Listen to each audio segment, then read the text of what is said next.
Okay. Eventually, you'll start again. So, when last we met, our heroes had pretty much finished destroying the Goblin Chieftain and his underlings and a Goblin Shaman in what appears to be the throne room. Now, they had not quite entered this throne room yet, but the throne room is a large, circular room with a 20-foot diameter pit in the middle of it, with ghostly white vines crawling up out of it. There's a throne room. There's a throne with a wooden chest used as a footstool by the chieftain, and a little sapling growing next to it. There are the chieftain's body and 2 hobgoblin bodyguards and the goblin shaman. They're also dead around there. What would you all like to do? Oh, first off, while you're determining what you'd like to do under this, go ahead and introduce yourself and your character in case folks have forgotten, and we'll start with Carlos. Let me skip me for a second. Let me. We'll start with Roland. Sorry. Quite all right. Okay, I'm playing a young male human. You know, like about 19 years old, thin, blonde hair, blue eyes. I am a human variant bard with the soldier background. I have a drum, like a field drum or a marching drum, and a horn, like a bugle, something blown on the battlefield. And my name is Phil. And I'm not sure what else you would say, so there you go. What would Phil like to do among this carnage? Would you like to enter the throne room and start checking stuff out or something, or what? Phil would like to check out he and his companions because Phil is down to 2 hit points right now. Yeah, you all were fairly injured in that confrontation. Well,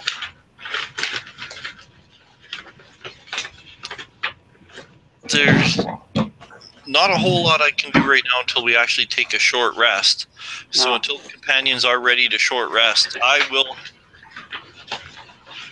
not help them search, but as they are searching, I'll kind of keep watch to make sure that no other enemies come in to get us while we're distracted. Okie dokie. And then Charles, you're up next with Tracker. Okay. Playing Tracker today. Tracker is a changeling with an urban bounty hunter background. And typical height is 5'9" and 145 pounds. And he's wearing studded leather armor. He has traveling clothes, a cloak that he has on, hooded, that wraps around. You'll see his longbow, and once in a while you'll notice his short swords and daggers. The daggers are in his boot, and the short swords are at the sides of his belt and pack and such. And lately he's been changing his form to where he's looked like the female heroine that the mother lost. But as he gets through this battle, even though he looks haggard, he's going to go ahead and look at the hobgoblin, and he's going to change his visage in front of his party to look like the hobgoblin chieftain. So if someone comes in, he can hopefully deceive them and help his party. And he'll hold up the key that he found on the hobgoblin chieftain and ask if anybody would like to go ahead and use it. He thinks it goes possibly to that chest. And he's going to stagger and stumble and sit on the throne that the hobgoblin chief was sitting on, holding the key for Vlad if he so chooses to take it. Since Vlad seems to be more robust than the rest of us on this day, he'll be looking across the room and there again, trying to keep an eye on things to help on out so we don't get snuck up on, hopefully. Oh, and then Vlad, Carlos, you will have just entered, being led by or actually, let's just say you weren't being led, but you were following the trail. You had left Film to rest as you went back to Oakhurst to grab some more supplies after the debacle with Calcrix. And then they woke up and went on ahead without you into there. But you have followed the bodies of dead goblins that have been slain and tracked your friends down, and this is where you find them. And apparently the throne room with the goblin chieftain and such. Go ahead and introduce yourself and your character. My character's name is Vlad Chergoba. And Vlad, he's finally caught up with his companions. So he's a little out of breath since he's been anxiously searching, but now he's found everyone, so he's content, and he has a new breath of energy now that he sees what's happened, what's transpired since he's been gone.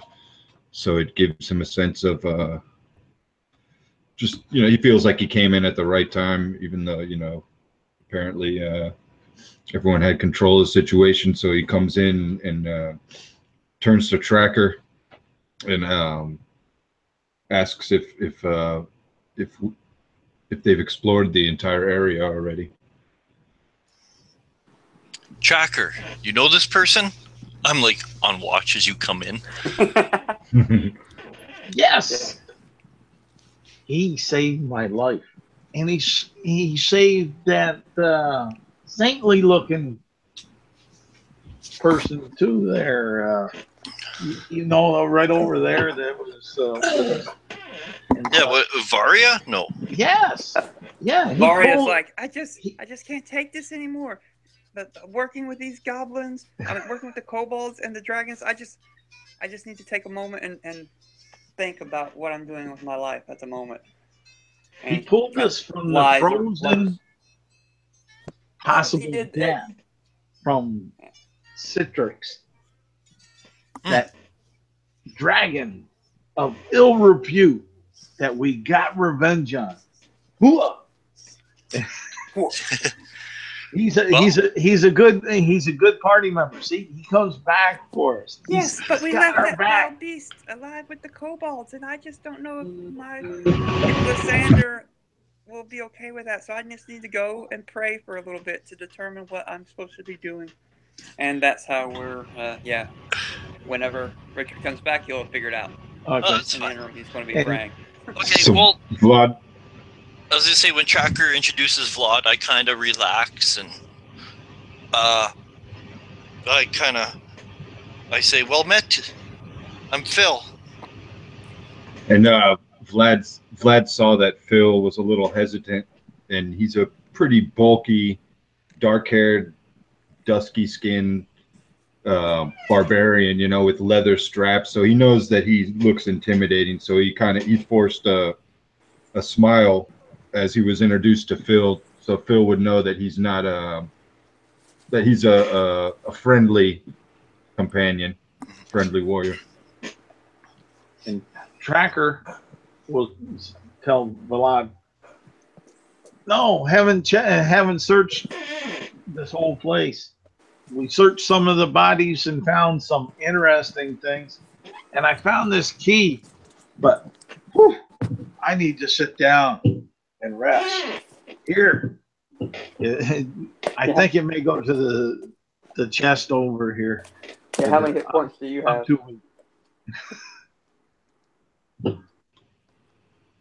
Sure, Tracker. I'll check it. I'll open it for you. Take a rest, buddy.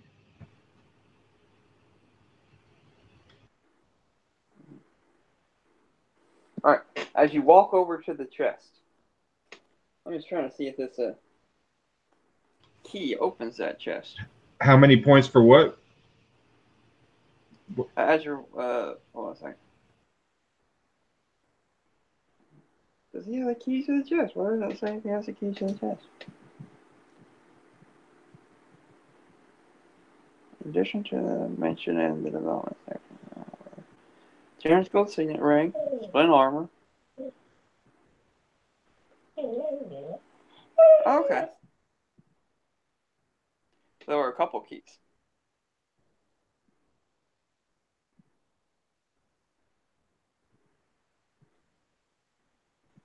Alright, so anyway. I also have a question too. Okay. You just said What's that the your question? hobgoblin is wearing splint armor? Yes, he is. Would you like to investigate it for a little bit? I would, if it looks like of some quality, like not just something shitty that you'd expect like a normal goblin or something to wear. If it actually looks half decent, I kind of would like to take it, even if he has a shield. Yeah, I will go look. I'll go check it out. Well, he's like gonna checking out the chest. I'm just gonna checking out the armaments of the hobgoblins. And the key that Tracker found was on the, I believe. From the Okay. last The armor, it was nice at one point in time, but it's been worn by the hobgoblins. It's a little banged up now. But you notice that it has the Hookrol family crest, the same symbol that was all over the trading post where you met Madame Hookrol, the trader merchant who offered this. Yeah, offered Save her this, kids. Yeah, and he is Ooh. also wearing one of the signet rings. And, I'm gonna grab that stuff off the splint mail. Okay. And the ring. Okay. Now, as you're going over there to take the keys, there are actually 3 keys. As you take walking over to the chest blod with the keys, would everybody please give me an initiative roll? I know, weird, huh? Hello? 23 for Tracker. All right, 23 for Tracker. Okay. What about Vlad? Vlad got that's a +1, so that's a 17. Vlad with a 17. What about you? Phil. Phil is looking at the armor. I rolled a 5. Okay, Phil. Well, it's a surprise round, so I was doing initiative anyway. So you are no longer surprised at the end of your turn, Tracker. You are no longer surprised at the end of your turn, Vlad. And that's good because you notice as you're just walking over there to the key, you kind of hear some rustling or something to the side, and that's when you turn over to look. So you are not taken by surprise. Surprise is only until the end of your first turn. It's one of those things I found in D&D 5e now. There's no surprise round. You simply roll initiative, determine surprise condition. You work surprise condition until the end of your first turn. Your first turn has taken. You are not surprised now. As the sapling that was growing in the pot next to you reaches out, and so it doesn't have advantage on you anymore, and scrapes at your arm, Blood, and misses horribly. Phil, you are no longer surprised. As you're looking at this armor, you look up and you see that, and you're like, ah! But he reaches out and it just manages to scrape across your arm, thus not doing any real damage, Vlad. What would you like to do now, Tracker? It is now your turn again. Tracker will go ahead and pull his bow, and he'll take a shot at this thing. Okie dokie. How big is the sapling? Maybe about 3 feet tall. It's in a pot though. That's like a foot or so tall, so it's standing almost like shoulder length to you, but it comes out of the dirt only about 3 feet. But it's in a big pot. 16 to hit. That'll hit. Okay. And let's see here. It had a very small chance of hurting somebody on surprise. That did not happen. And that's 6 points of piercing damage. As the arrow slunges into it, and you can see it kind of falls over and breaks in half as the momentum of the arrow rips it partially out of the dirt. And as you do, you can see small little needles on the ends of the branches. That's it. It's dead. All right. Thank you, Tracker. We got to be careful here. They've been tricky. They've been sneaky. And whoever heard of a tree that likes blood? This place is cursed. Very strange. I don't think you're exaggerating, Tracker. I do believe this place is cursed.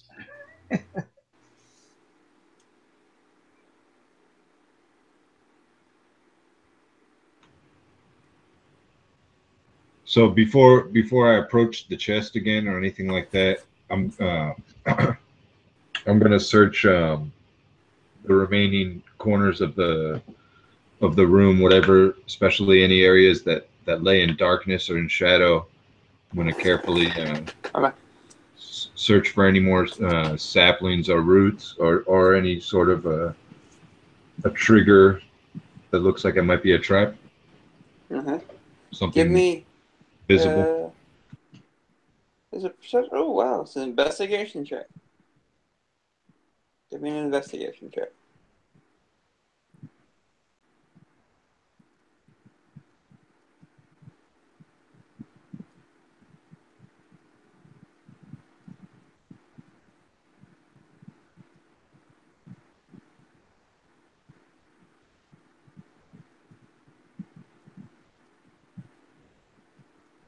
Hello? Sorry, that's a 2. Oh, no, you don't quite seem to find anything at all. Okay. I'll read it, since you weren't here, I'll read you a description of the room anyway again. A circular shaft pierces the floor of this 40-foot diameter domed chamber. Dim violet light shines out of the shaft, revealing sticky white and gray vines that coat the walls of the shaft. The light is supplemented by 4 lit small torches set in equidistance around the periphery of the chamber. A crudely fashioned stone throne sits against the curve of the northwestern wall. A large iron chest serves as the throne's footstool, and a sapling grows in a wide stone pot next to the throne. And then there were some hobgoblins sitting on the throne, and some around there, and a goblin. Yeah, they're all dead now. Most of those are dead outside of this room. Okay. All right. Would you like now to try the key in the lock? Yeah, I will. All right. Give me a dexterity saving throw.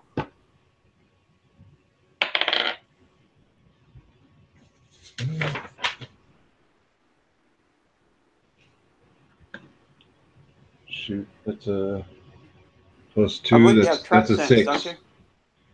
Yeah. Okay. Wait. All right, that means you have advantage, correct? If you're a level 2 barbarian? Am I level 2? Oh. Oh, yes, you are. I don't know if it's at level 2. It's not level I'm not okay. sure. I know what you're talking about. They have that.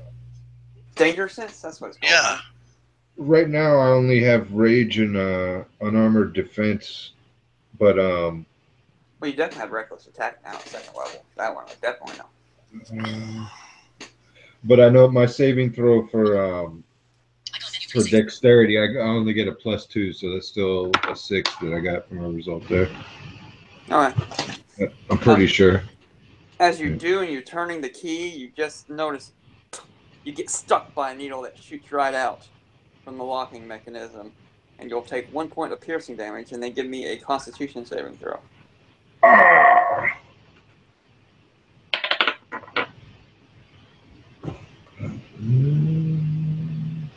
Ooh, that's 14. You can feel it kind of. Yeah, he does have advantage at 2nd level. You got that already? All right. Besides having extra hit points, you will have reckless attack if you choose to attack recklessly, then you have advantage on anybody. It's like giving yourself advantage. But any enemies will have advantage against you until the start of your next turn. Okay. And you have danger sense, I think it is, which gives you advantage on dexterity saving throws. That's pretty much it, right? And It gives 3 me rages per rest. that's And danger 3. sense. Okay. Okay. All right, but it burns and stings. You could tell that there was some poison on that. But you strong barbarian, it doesn't affect you that much. It just stings a little bit, so you took 1 piercing damage. But it is unlocked. And as you open the chest, you reveal that there are gold piles and piles of gold coins in there. And there's 2 little black onyx gems also in this chest. Piles of gold. Just FYI, how much gold? 231 pieces of gold. All right. And 2 onyx gems worth 30 gold pieces each. If somebody would like to write that down. I Vlad. do not like keeping track of treasure. Okay. Can you say it one more time? 231 gold pieces and 2 onyx gems, each worth 30 gold pieces. Vlad's eyes double in size, and they just turn into 2 big gems for a split second. Just kind of flash, glimmer. Yeah, I'm only like 19 years old, and I literally exclaim, I'm like, that's the most gold I've ever seen in my entire life. We're gonna feast like kings. Okay. The other 2 hobgoblins are dead. One of them has some earrings. That's worth 20 gold pieces. They're silver, set with moonstones. And the other one is wearing a matching silver necklace set with moonstones. And it is. Do they look like something a hobgoblin would wear? Do they look like something from the Lost Adventures as well? They do not look like hobgoblin. They look like fine jewelry. The earrings are worth 20 gold pieces. The necklace is worth 50 gold pieces. It does look like something very fine. I'm going to say that to the guys. I'm going to say this stuff, as I have it gathered up, I say, I don't know if this is for us to keep. I think that this should be returned. I think it's the... What was it? Brother and sister came in with that knight? Yes. Yeah. Yes. And the hobgoblin chief, the chief is wearing his armor and has a Hookrel signet ring on his finger, too. Yeah, I'll point that out. I probably have some of that stripped off, at least. I'm just setting it aside on a pile, taking it, because if it's theirs, I do think it should be returned. I really do. I mean, part of the reason I came here is because I heard about some people going missing and such, so. They're missing. I'll start checking any other goblin bodies that are there. Okay. I think I've read you out all the treasure that can be recovered from here. Potion of healing for Dern, the hobgoblin chief. 2 vials of antitoxin. There was a spell scroll of expeditious retreat. She used her scroll of fairy fire already. Sorry, fellas. Well, I would take the scroll of expeditious retreat. I think that's on the bard spell list. Probably. All the gold, and then the fact that the hobgoblin chief, Dern is his name, just acquire, was wearing a gold signet ring of the Hookrel family. Yeah. And was wearing armor splint armor with the Hookrel family crest on it. Yeah. And then each of the hobgoblins were wearing one necklace, one a set of earrings. Mm-hmm. Yep, that's all the treasure. That's not 231 gold pieces and 2 onyx gems. That's not bad. Not bad at all. No.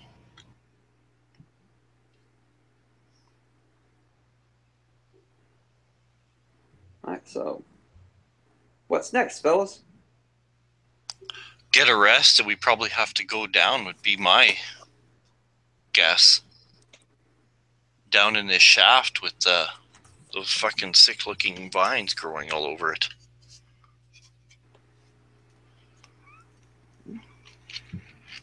definitely need to get ourselves healed back on up. I agree. Before we decide even where we're gonna go, I'm pretty beat up, and I have nothing left for magic. How long has it been since you two rested? It seems like weeks. At least a week. At Seems least. like at least a week. Well, if you two want to get some rest, I'll stay watch a bit. I have plenty of energy. I've gotten rest not too long ago. Probably much sooner than you guys have. Well, we could take a short rest. That would help us, I think, possibly. What do you say, Phil? Yeah, well, it would give me hit points for sure. You need a good night's sleep to be able to drum like you did before, right? Yeah, I'm just not feeling inspired.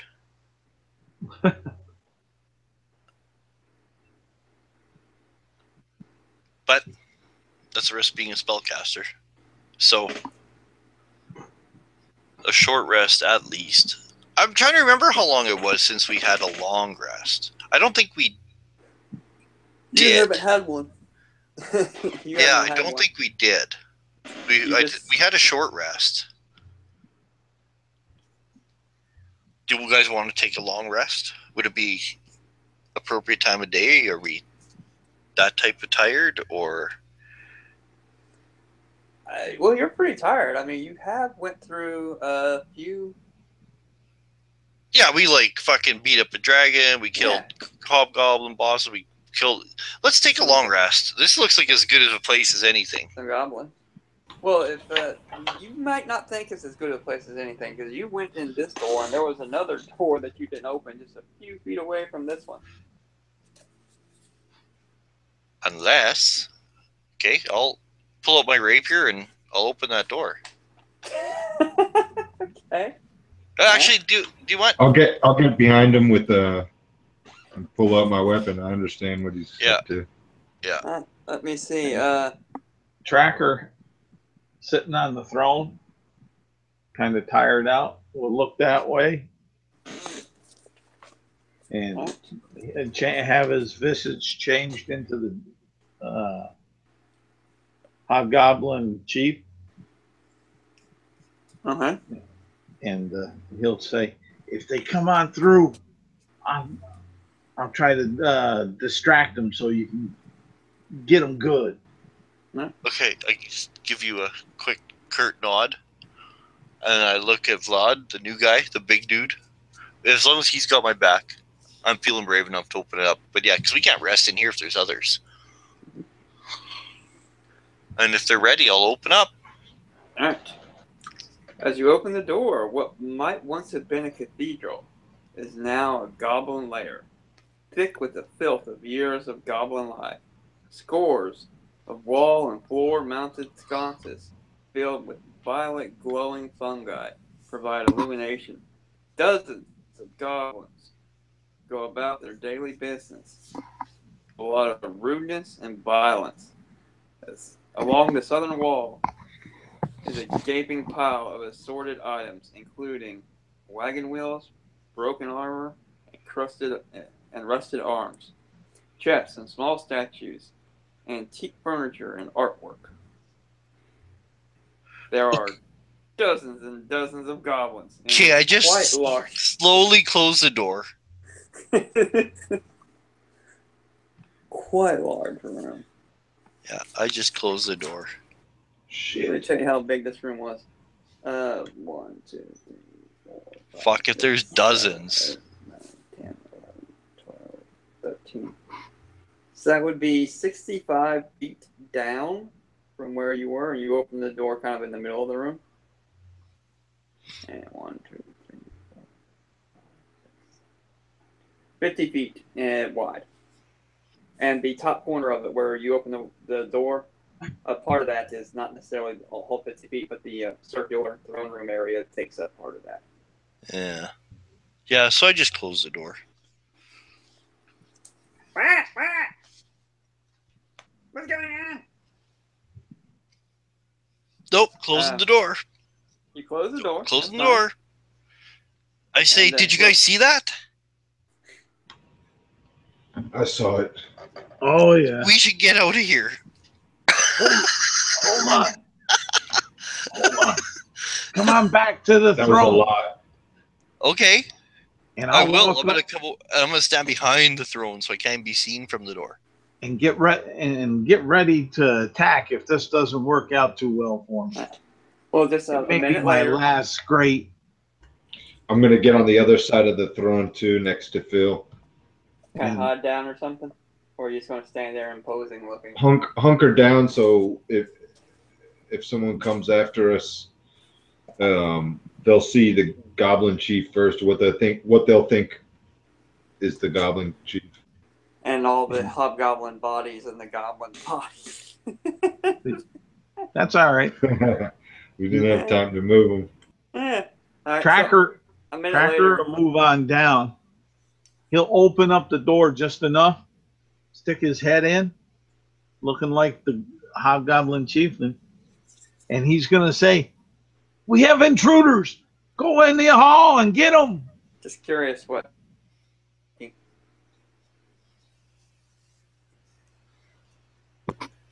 Say that again. You broke up a Yeah. little bit. Did you get muted? Oh, did I? Yeah. I don't think I did. No. What language were you speaking? The only one who can that they might possibly, let me check and see.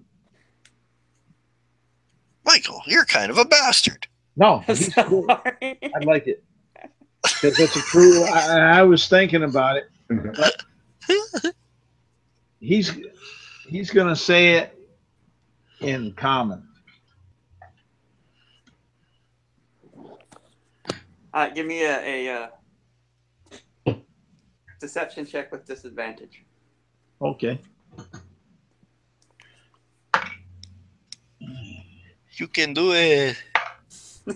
I don't know about that.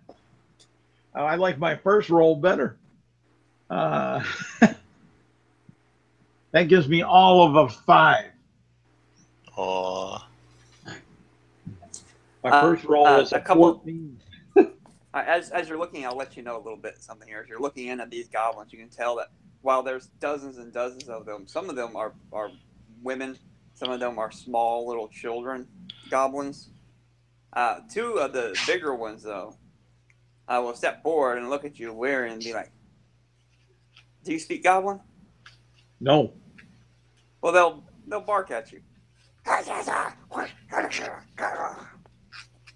I'll answer back in Draconic that I at least can speak. So you'll go rah, rah, rah, rah, rah, back into them. Yeah, but I'll get into it. I'll like a chieftain. I'll be putting that arrogant tone into it, and point. Hey! Give me an intimidation check, Matt. All right. I don't know if that's going to be any better. Intimidation. Do I have anything? I didn't call for disadvantage, so hey. 12. You got that. 12. Well, they understood your first thing. They're intruders. So they will draw weapons and start walking towards you. All right.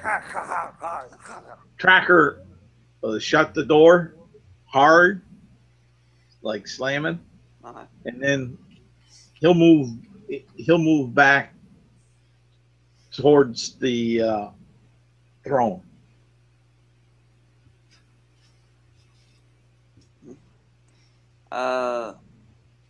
As they exit the big cathedral room and they see these dead bodies around,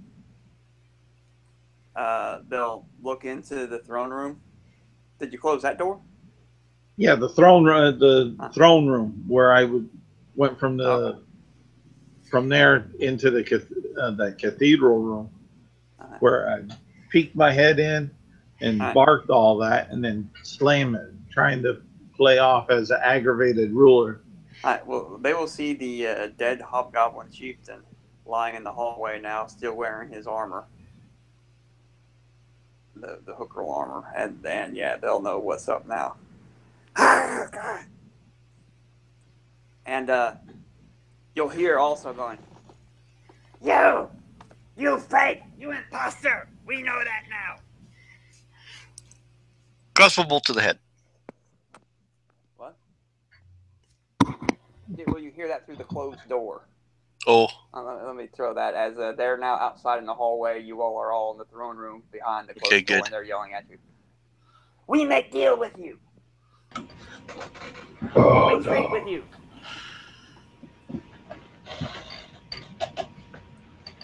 We don't like turn either. Goblins for goblins. Them hobgoblins take us over. You go. You leave now. We not kill you. Should we just leave with what we have? I think maybe back to Cobalt territory. Yeah. Do you guys remember the way? Or we could go on down this hole in the ground. The vines still look fairly easy to climb. Do they? Yeah.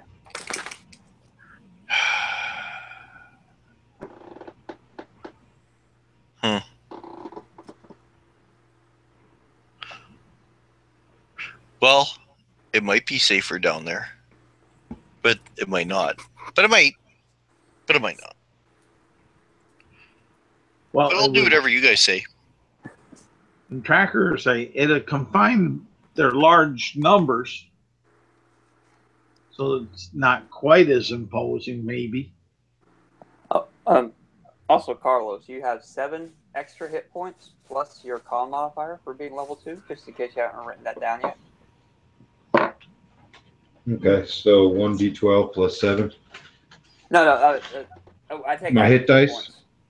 I take average hit points. You don't roll it, so it'd be 7 plus whatever your con modifier added to your whatever your max hit points. Yeah, 7 is the average. Yeah. Cool. Oh, okay. So that's 12 for me. You have a plus 5 con? What? Yeah. Wait. Sorry. Probably plus 3. Either plus 2 or plus 3. I'm not sure. Yeah, it's plus 3. It's plus 3. Okay. Yeah. That would be 10 extra hit points. So you'd have 25 hit point. 25. Yeah. Would be your hit point max. Yeah.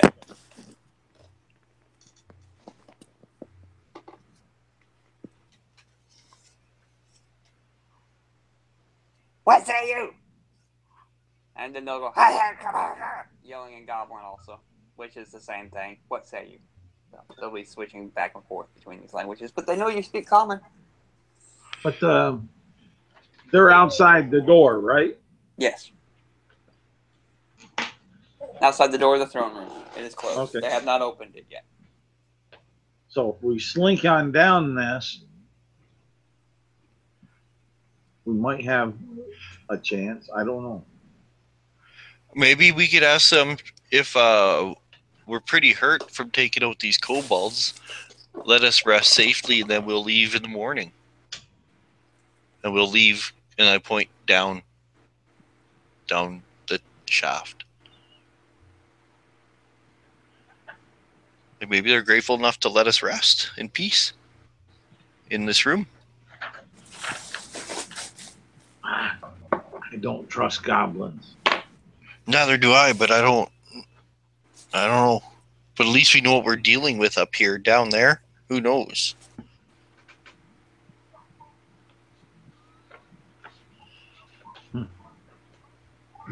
Yeah. We can't leave it up to Vlad to keep us alive. You've got to the count of 10. Hurry up.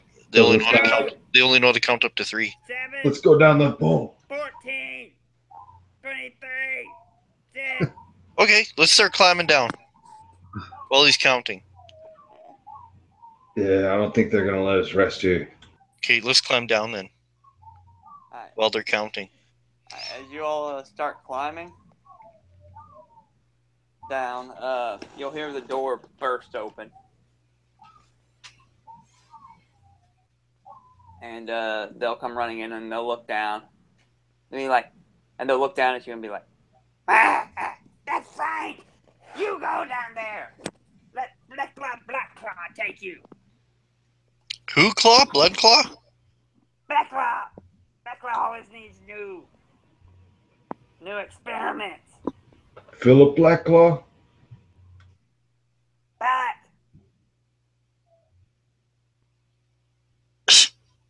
I don't understand your accent, Goblin. Balak. B-E-L-A-K. Balak Black Claw. Balak Black Claw. Okay. You stupid human. Balak.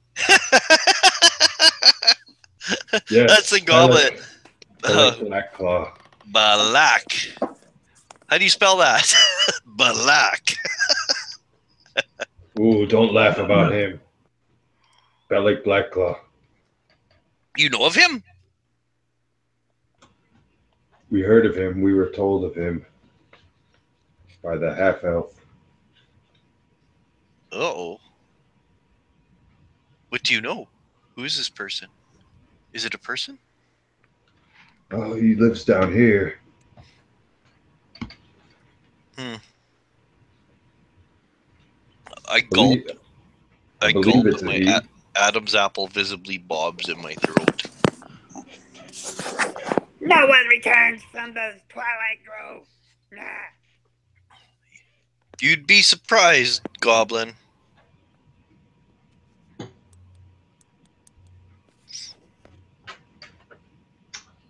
As you're climbing down, you can hear them searching around and yelling at, "Stop and take it off my gold! Stop my gold! We're taking it!" Balak will keep it. You know, you hear them mumbling and such like that. They're more content with allowing you to leave down this shaft. Great. You hear them mumbling and such like that up at the top. Can we see anything below us yet? Oh yeah, it's the shaft itself is 80 feet deep. Is it dark in here or lit in this shaft? It is. I wouldn't call it bright, but it is lit. This violet fluorescent fungi that has been mentioned a few times is pervasive around this area, and so the whole area is lit with a bluish purplish glow. Okay. It would be dim like light. dim light. Okay, that's good. Yeah. That's good because I don't have dark vision or anything. So, and it's hard to carry a torch when you're climbing. It is. You see? Oh my God, where is it? My fort. Oh, I'm on the Forge of Fury. That's why I can't find it. Yes, doggy. As you're climbing down these vines, there's plenty of handholds and such like that. I'm not even going to make you make it. It's like having multiple knotted ropes to climb down. Mm-hmm. Very easy. Okay. Luminescent fungus shedding violet light clings to the walls and ceiling of this wide cavern. The air is damp, chilly, and redolent with odors of loam and decay. A layer of earth mixed with rotting vegetation and the remains of cave animals covers the floor. Several varieties of mushrooms and fungi grow on the detritus? What the hell is detritus? Detritus. Detritus? Oh, yeah, detritus, yeah. D-E-T-R-I-T-U-S. What is that? What's the deep? That's a typo. What is? D-E-T-R-T-U-S. That's a typo. Okay. What's it Detritus? supposed to be? Detritus. There should be an I in there, like T-R-I. Yeah, D-E-T-R-I-T-U-S. Yeah. What does it mean? Detritus. It's like debris, litter. Okay, thank you. I've Like, never heard of it. no? See, I didn't know what detritus meant. Now I do. Yeah. I mean, you guys. There's this thing called Google too. But yeah, it's Yeah. like I'm not like. That's what it means to me. I'm not 100%, but that's detritus. Like it's stepping over the detritus on the floor. Yeah, it's like litter and yeah. Anyways, that's it. Okay. Besides the detritus, mushrooms and fungi grow on the litter and debris, as well as a few saplings.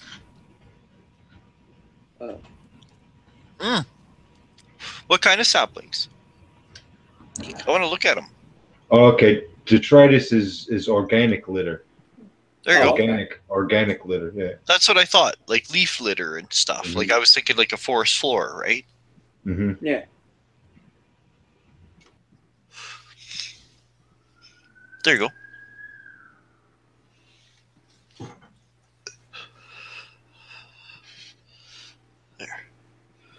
Also, not mentioned in here, I don't understand why it is not mentioned in here, but in one of the far corners, the reason there's all this detritus is because there are two skeletons, one carrying a wheelbarrow and the other one dumping compost and such like that and turning it over with a shovel.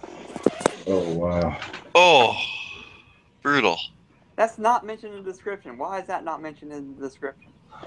It should be like there are two skeletons. You see two skeletons farming in this room. And just FYI, it is quite large. It is square, go figure. You can see that there's an open pathway up into the north of it. And there's a door in the northeast corner, very, very top in the northeast. And one on the southern wall, on the very eastern edge of the south. There are two doors. It's glowing purplish light, so it's dim, but you can still make out these things. Hmm.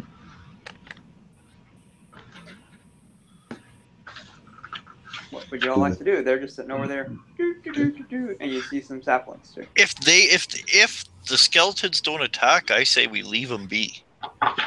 Do they have any weapons hanging from their Gardening from them? tools, which could be considered, weapons. What do the saplings look like? Sapling? They look like saplings. Could I roll like a nature or something on? Sure. Well, I meant like apple tree, cherry tree, That's maple. That type Give me a nature roll. Do you go over there and check them out? how far are they from us? Not very far. They don't give a location of them in the room, so I'm just saying they're not very far. Yeah, I'll just kneel down and look at one of these saplings. I'll roll a nature.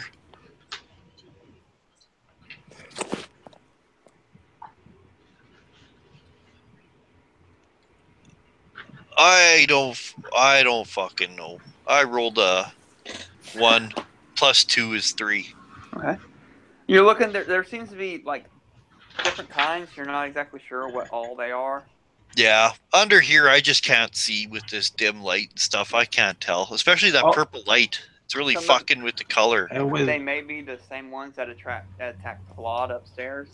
Some of them may not be. There's several. There's a bunch of different types. So you can tell if they are different types, though. They're not all the same type of sapling. Okay, I'm just gonna leave them be. When Tracker hears, I can't see him because of the dim light, he'll pull out from his pouch the ever-burning candle. Okay. And how's this? Can you see better? Oh, much. Better than nothing. For As sure. he pulls out the candle, everybody give me an initiative roll. Yeah. All right. Ooh, it's a 13 lucky number. Oh, wow. I'm going quick this time. Okay, I got Blood with 13. What do I got for you, Bill? Fuck, I'm rolling terrible. I rolled a 6. Bill, what about you, Tracker? I got an 18. Okay. Tracker with an 18. Phil's too banged up. Wow. It's not like they caught you by surprise because you all were looking this time and you're aware of it. I was trying to look at the plant and looking at Yeah. the candle and eyes adjusting and whatnot. Oh, yeah. You're not surprised at all. You were investigating. Yeah. But they still won initiative. So Yeah. now I got to determine who they snuck up on or tried to sneak up on, more or less. That would be last one, Phil. Yo, Sorry, Phil. that's But okay. they were both, you're sitting there like, there we go. As the candle comes out, you turn around to look at two more of them, and they lunge at you. They do not catch you by surprise at all, though. One will hit and one will miss. For a 21 and a 13 total to hit you. Yep, 21 hit. Night night. Where to go? Okay, how much damage did these things do? Die 6 plus 1 or 2. Yeah, it's not much. 1d4 plus 1. There's my d4. I know I separated some out because I knew I'd need them for this. Night night. For 4 points of damage. Phil? Phil goes down. Oh. Phil goes down. And you can tell, Tracker especially, as he goes down, you can see these same little needle marks on the side of his face as they slap him upside it that you saw on the goat up above land. Before you came into the Citadel, if you recall that, those strange creatures. I just get raked in the neck and I just go down, tears through my leather armor. All right, Phil, you're up. Phil, you're up. No, Tracker, you're up. Okay, and I see two of these. Yes. Well, two of them reached out at him, but there's other saplings around, but they don't necessarily appear to be doing anything. All right, are they close enough to? How far are they from Tracker? Not far, since you were standing relatively near.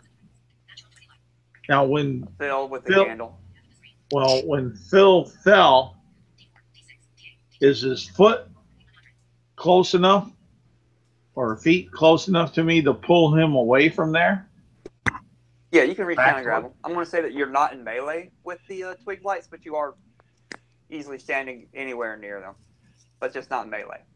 Okay, then Tracker will try to pull Phil back so he can look him over and see what he might be able to do to help him. Okay. And as you're pulling Phil away, just curious, would you be pulling him more towards the skeletons, or? Well, actually, back towards us. Okay. Let's say the center of the room where y'all came down from the shaft at. Yeah. Okay. Next up will be the skeletons. They will turn and look at this disturbance of violence that is occurring. And the one that's turning over the compost with the shovel will take his shovel and hold it up above his head like he's going ready to back it down on one of you, and will walk over into the middle, and he'll have to dash to make it to you. The other one will drop his wheelbarrow and pick up a shovel that was hanging on the side and do the same thing. They'll take their action to dash to get into melee with you two, with everybody, and that will be their action. Vlad, what do you do? Vlad looks from the skeletons back to Tracker and just gives an angry face. He hates fucking skeletons. So are these skeletons now closer to me than the sapling is? Yeah, the saplings are about 15, 20 feet away from you, whereas one skeleton is directly in melee with you, the other one is directly in melee with Tracker. Okay. So Vlad's going to come and just swing his axe to the side and try to crush as much of the skeleton as he can. Right, give me a hit roll. That is a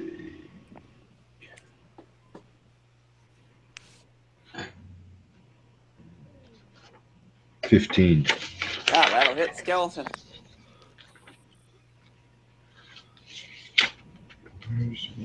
Okay, here we go. Battle axe.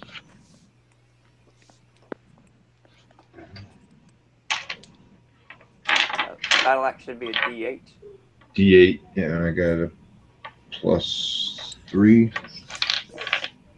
Let's see, where's my D8? Shit.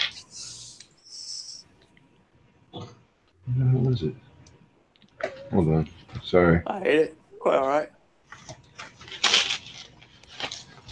I just tested it for a D4 myself. Here we go.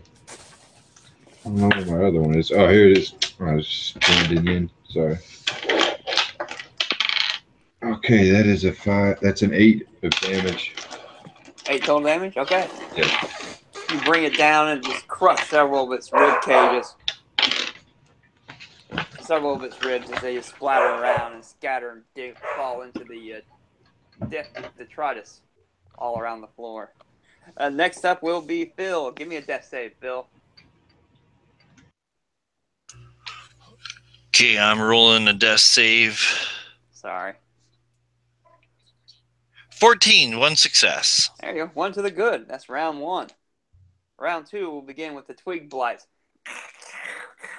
Scrambling up through the detritus, just kind of almost gliding through it, walking slowly. They're very short though, only like 3.5 feet tall, and you can see the glowing fungus and everything around it as they rise up and they slash at you, Vlad.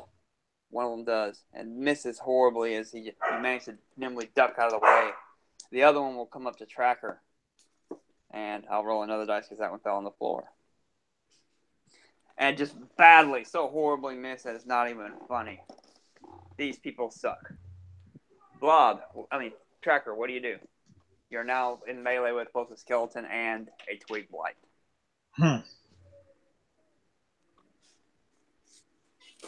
Tracker will go ahead and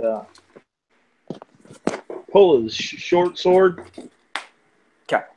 And he will chop at the skeleton. All right. All right. And I don't think he hits. 10? 10 does not quite hit a skeleton. Are they humanoid? They are undead. But it's a skeleton of a humanoid. Okay. Anything else for you, Tracker?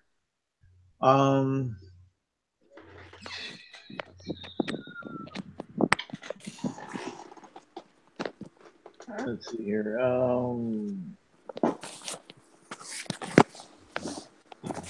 Thank you. What I wanted to really do of it. Not a lot. Yeah, not a lot of options, I suppose. Yeah. With a free action, he's going to say, "Get up, Phil! Get up!" Okay. Skeleton's turn. As usual, they'll both try to slap one of you each with their shovels. That they do is they bring down over their head, crushing or attempting to crush your skull. And just, you manage to parry it with your short sword, Tracker. And then Vlad. God, these guys suck. He'll just bring it right down and just you sidestep easily and he smashes it down on the detritus and this bunch of dirt and smelly stuff just poofs up as he slams it down on the ground and you can smell the loam and manure and all that just as it sprouts up in the air from him missing you and hitting the floor. Next up will be Vlad. What would you like to do? Vlad's still squinting and spitting out little pieces of bone, and he looks over and sees Tracker. Did the second skeleton that's fighting Tracker go down completely? No, he missed him. Oh, okay. Yours is not looking well at all, but there's also a twig blight on both of you. Okay.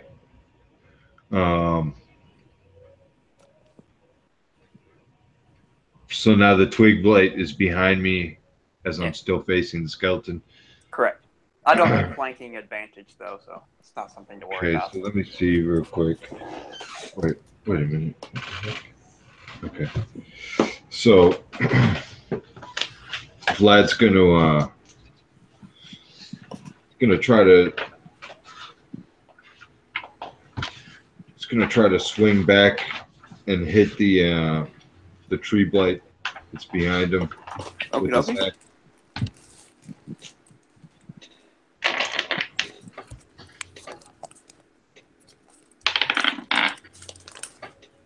That's a 12. You bring it down and you're bringing your axe like you're going to chop it in half. But it just manages to catch on some. Say the skeleton reaches out and grabs you with an arm. It just manages to stop you enough to keep you so close to a hit, but not quite. Anything else for you? Well, I'm gonna move closer towards Phil. Okay. Well, he's kind of standing near you anyway. Tracker dragged him over to where you two were. So, all right. So next up will be Phil. Death save, Phil.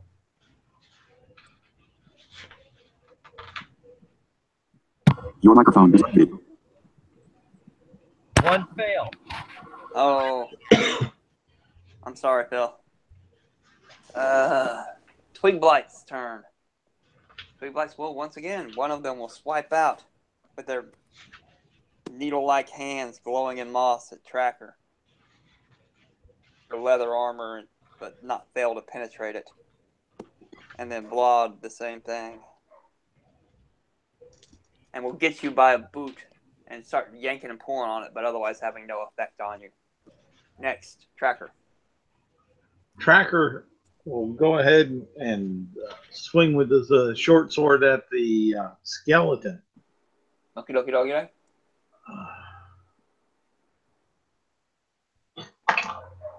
Okay, that probably should hit. That's a 17 plus. Oh, yeah, that's one hit a skeleton. Okay.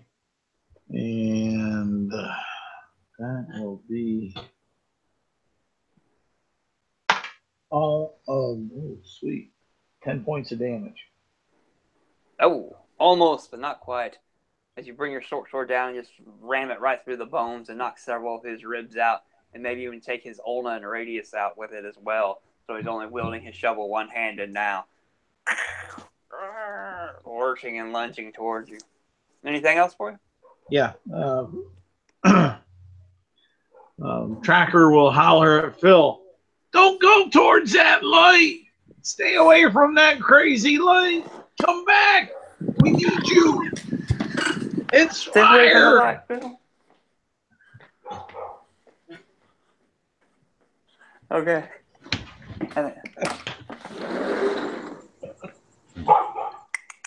My dog is barking again. What an annoying little dog. Okay, so anyway. So next be the skeleton's turn. And they will, one of them, with only one arm left remaining, will use it to backhand Tracker with his shovel. For, he pretty much just, where he's only using one arm, he doesn't have a good grip, and he just slings it over and it falls a couple feet away. Like a moron. But the other one will raise his shovel high over his head and bring it down on Vlad for finally a bloody hit. Ooh. As you take 4 points of bludgeoning damage, Vlad, as he brings it right down on the crown of your head, and you step back just a little bit concussed, having your bell rung. Your turn, Vlad. Okay, so as I'm sweating, sweat dripping down my face as I'm regaining my composure, and you can see my eyes kind of focus back, and after I saw Philip dying,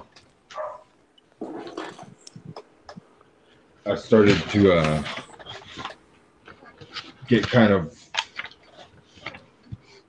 berserk a little bit, and I'm gonna just recklessly attack the remaining skeleton. Okay, you're going to recklessly attack it? Yeah. Okay. So that gives me an advantage, right? Yes, it does.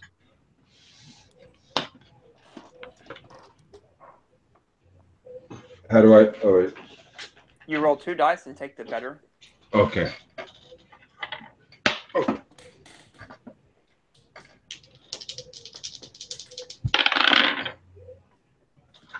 Okay, so that's going to be 15 total. All right, that will hit your skeleton, sir. You bring it down and say you're going to crush its skull, I think. And Vlad lets out just a roar. All right, roll your damage. I got 6 damage total. All right, describe your kill as you take your skeleton down. Vlad was huffing and puffing before, and now he's just gritting his teeth. And he kind of missed before, and now he's just coming back to fully connect with the rib cage and just smash through the center of this skeleton. You hear the skull roll and hit the wall. All right. Next up, would anything else for you? Well, I'm just Vlad's just going to turn his attention back to his comrades and but all the tree blights, they're surrounding us. There's one behind you, and then one behind Tracker, and Tracker still has a skeleton standing in front of him too. There are other saplings in this room coming out of the detritus, but none of them have moved. And you think you can hear something coming from that northern access that I mentioned. Okay. All right, Phil, give me a save. I sure will. Oh, save number 2. Fail. I rolled a 3. Oh, So it's 1 save, 2 fails. It's getting close there, Phil. I'm sorry. And then at the end, this will be the end of round 3. I mentioned you could hear something just coming out from the natural cutout tunnel on the north end. You can see a large humanoid, muscular and furry, with a crown of antlers. And he is holding in his hand 2 leashes that come out, and you can see on either side of him. These leashes are about 5 foot long. Large rats the size of brain beagles. And he goes, time for the cook pot for you. Grip, Fang, go get them. As he drops the leashes and they start running towards you. That's all. It's just the introduction of the person from Area 43 who investigates at the end of 3 rounds of combat what's going on. Back to the top of the order with the twig blights. One of them will reach out with his glowing purplish violet dripped twiggy lambs to leech out at Tracker. Oh, and that is going to hit Tracker with a 21 for 3 points of piercing damage, as the needle-like protrusions just get you right into the back of your spine, causing you to arch up. And the other one will strike out at Vlad for a total of 13, and just miss. As you're turning around, you block his swing at you with your shield, Vlad. Tracker, you're up. I still have a skeleton on me, right? And a twig blight. Yes. I'm going to swing at the skeleton, since that's the bigger thing I'm looking at. Okay. And he's also only got 1 arm and several rib bones missing too. All right. That will be a 13. That will hit the skeleton. Damn. What would you expect? Okay. And that's all right. 9 points of damage. There you go. Describe your kill. Tracker goes in desperation feeling the pain from a needle in his foot. He grits his teeth and he puts all of his energy saying, "Sweet, get this." And he punctures the bone holding shovel that looks like it wants to come down upon his noodle and split. He twists it with his wrist, and that forearm just splinters in pieces, and the shovel comes falling down upon the ground, and the rest of the skeleton starts shattering and cracking along the way as it tumbles. Okay. Anything else for you? I'll be there in a minute, Phil. Don't give up hope. We got him on the run. All right. Next up will be I should roll their initiatives now. The rats will go this turn on a 8, and Ballsack will go on a 20. But we'll just say that my introduction to Ballsack was his turn last round. So next up would be the dead skeletons. They will clatter. Vaughn, what would you like to do? You still have a twig blight behind you, a twig blight behind your friend, but you can see that this large furry humanoid type thing wearing a crown of antlers just dropped the leashes of 2 giant rats from the northern end of the corridor. What are you going to do?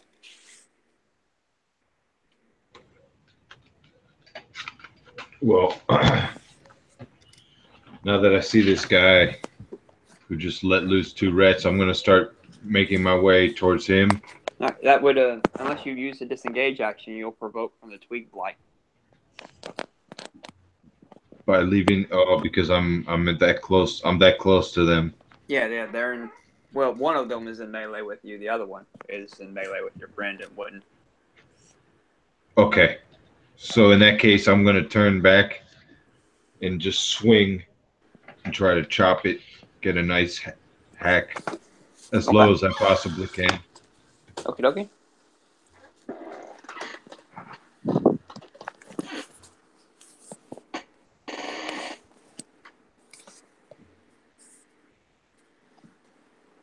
And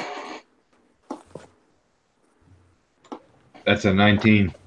there you go. That is definitely going to hit a piece of stick. And you're going to kill it because you can't not kill it. Yeah, it's 5 damage. There you go. Describe the chopping half of the twig blight. You hear Vlad just let out a rah as he slashes through, and sap just kind of glides across his axe and mixes in with the blood, and the stains there. And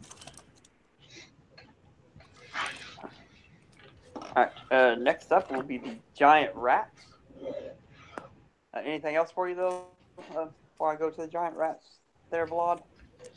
no, What is their movement? All right, the giant rats are going to both come, and who are they going to go after? Because they're going to attack the same person. Vlad, that would be you. As they will race across this detritus. Shut up, doggy.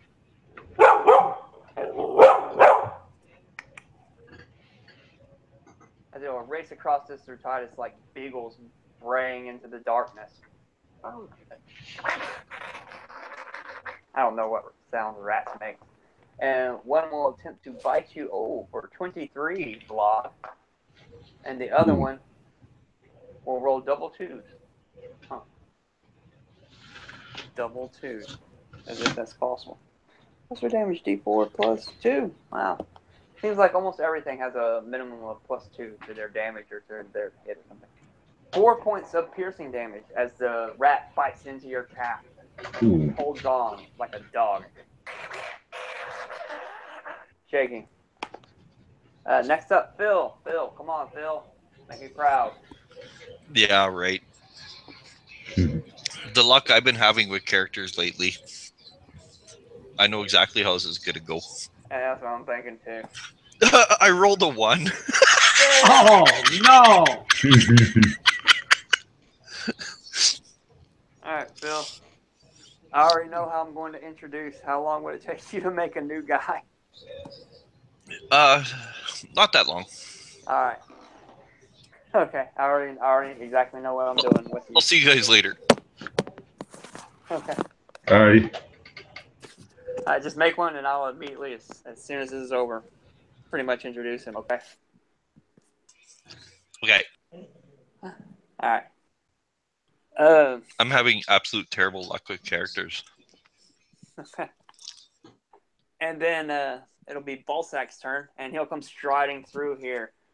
And as each step he takes, you can see a bit of the detritus. I love that word. Now all of a sudden, the dry leaves and compost stuff just poofs up into the air with each heavy step of his. And he reaches off his back and he takes out a wicked-looking spiked club. And he says, "Oh, the hunting's been good now. To the cook pot with you." And since his rats are taking on blood, he will bring this club down on Tracker. Yowzer. And you quickly, nimbly duck down out of the way because he just swung so brutally and so fast and hard. You know, say, "Darn, you know better than to come down here unasked for. To the cook pot with you." Because he still thinks you're the hobgoblin chieftain. Tracker, you're up. You don't have a twig blight and this big imposing figure in front of you. What do you do? Actually, it's the twig blight's turn. My bad. Never mind. Now I think about it. The twig blight is going to miss you because he sucks. He'll... Okay.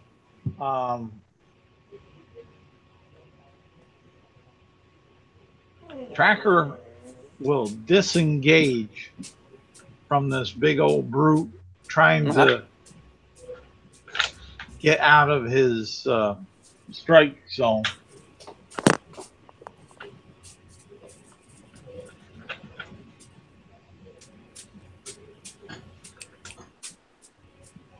And let's see here. If I can do the disengage and move myself around back, Okay. kind of like towards the direction he did to draw him away. If I'm picturing this, I don't know if You I can got make it it all the right. way back up to the kind of cave opening in the northern corner where he came out of. You Yeah. can make it all the way to there. If he made it there, you can make it there, right? Okay. That's what he's going to try. Tracker's going to try to do to and hopefully keep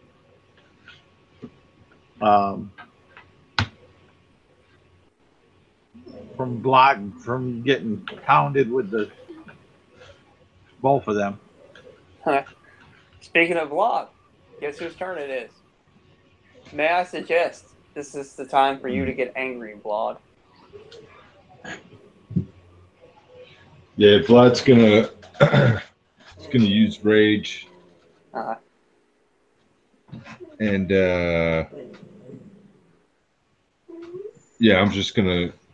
You got two rats at your feet, and just a few feet away is this large humanoid.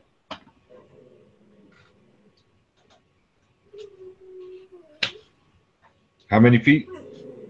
Just a few feet, but you are in melee at the moment with these two giant rats. With the two giant rats? Yeah. They're the size Okay. of beagles. I mean, they're big. So I'm gonna come down on the closest one to me with my axe. You want to recklessly do it?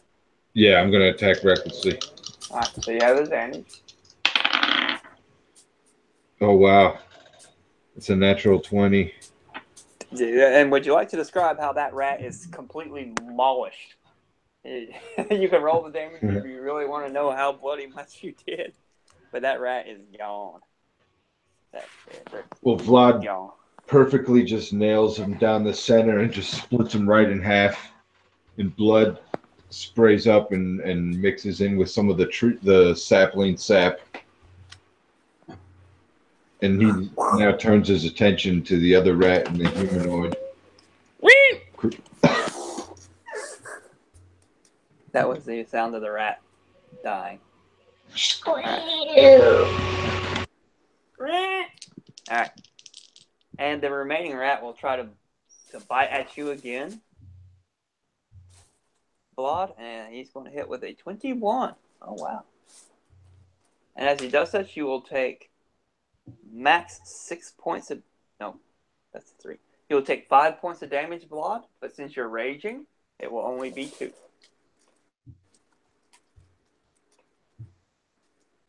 And that would be the one remaining giant rat. Next up, the whatever it is for twitching for Phil, as his spirit leaves his body and heads up into the great Valhalla, where great warriors who sing the praises of him instead of him singing the praises of great warriors. Ballsack! Arr!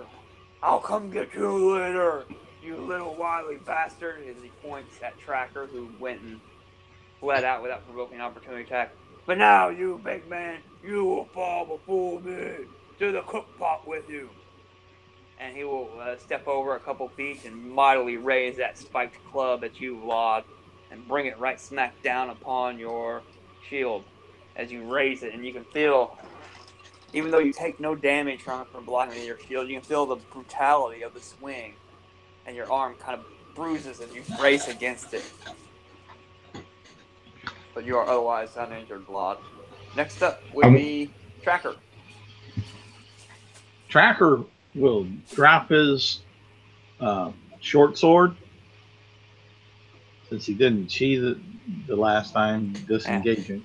He'll drop that, pull his bow, and he's going to take a shot at the big furry beast.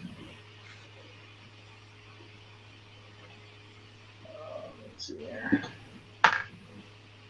All right. Is he humanoid?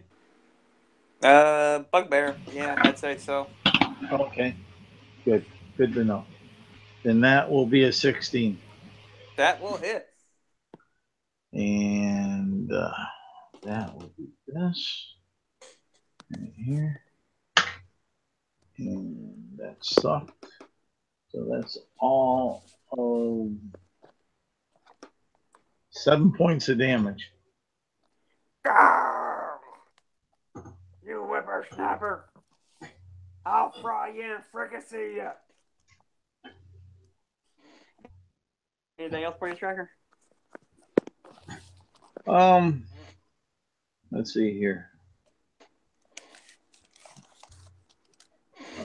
Let's see here. How far is he from me at this juncture? 30 feet. 30 feet? Okay.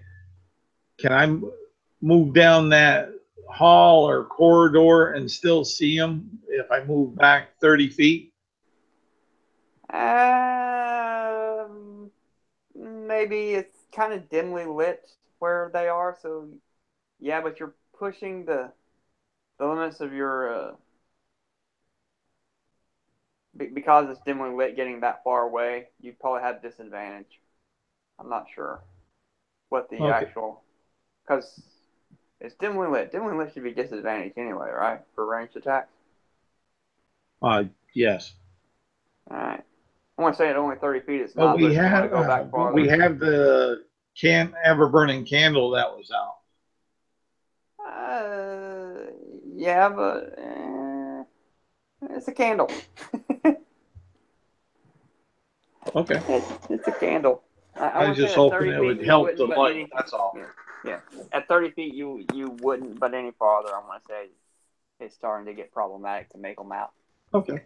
I'm good with that. I just want to put some distance there, but I want to still kind of feel that I don't have something blocking my shot.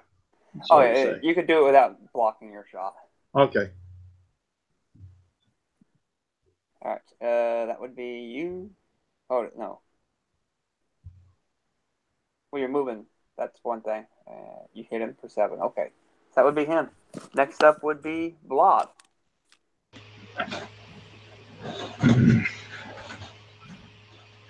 Okay, so I still have a rat on me, right? Yeah. Yeah, you have a rat I on got you, the giant and rat.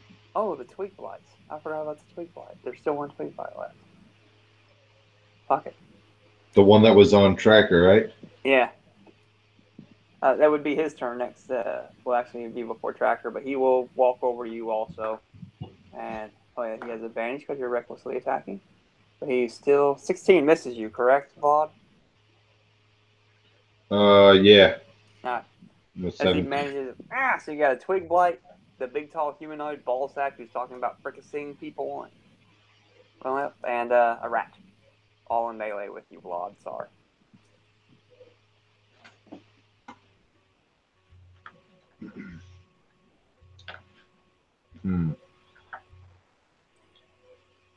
Vlad's he's gonna go and slash it. He's gonna try to hack the other rat Okay. who just attacked him. Alright. Would you like to do this recklessly as well? Yes. Okay. You have advantage then.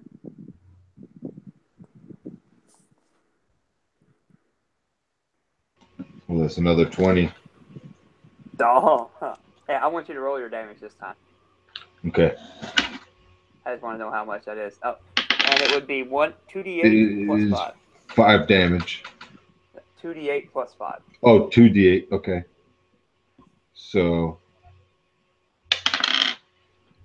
that's 7, 12 damage. All right. The rat had 7 hit points. Right. You didn't double it, but still. So Vlad, you see its little eyeballs just kind of pop out as he hacks the front half of its face off and lets out a grunt. Satisfaction. Tracker!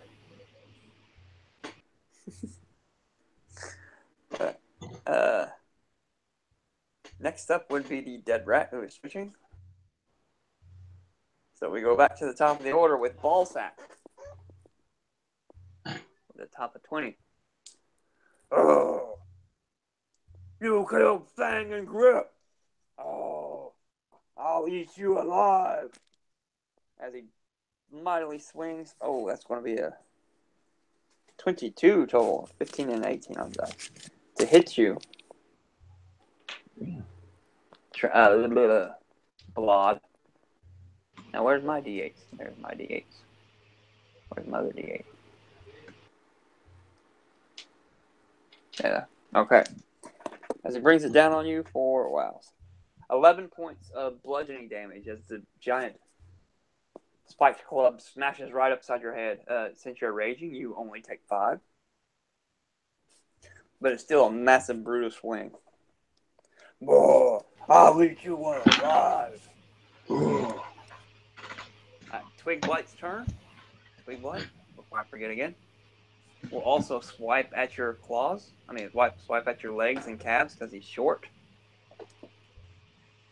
Oh, he will hit also. On me or Tracker? For you, Vlad. Yeah, they have all now went on you as... I lost my D4. I don't have my normal bowl that I roll in at the moment, so I'm having difficulty with dice falling off. There it is. For minimum 3 points of damage, as the little needles get into you, since you're raging, you will only take 1. Little pin pricks into your calf area just above your boot in the twig blight. Tracker, your turn. Tracker will shoot at the bugbear. Okay. Oh man, that sucks.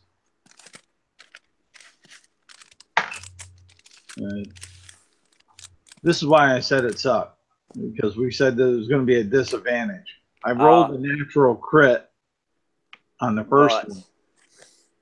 On the second one, I have myself it's a 22.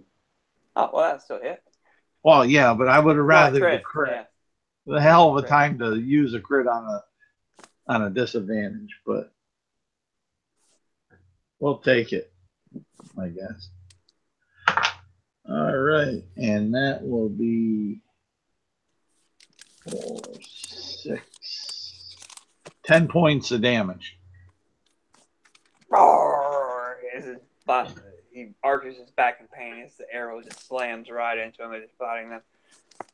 Oh, after I'm finished with this man, you are gonna pay for that.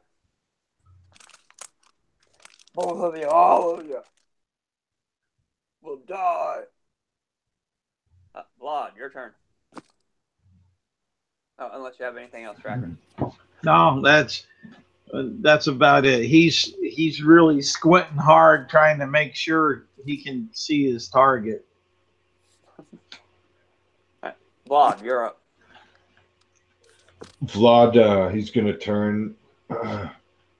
Would he know? Would he know that this is Blackclaw? You wouldn't know, Vlad wouldn't know. and this isn't him either. Anyway, Well, Vlad's gonna. but you wouldn't know that. He's gonna try to see if he could get him to talk for a second. He's gonna say, he's gonna scream, "That's not the Goblin Chief. That's my friend Tracker. Stop attacking."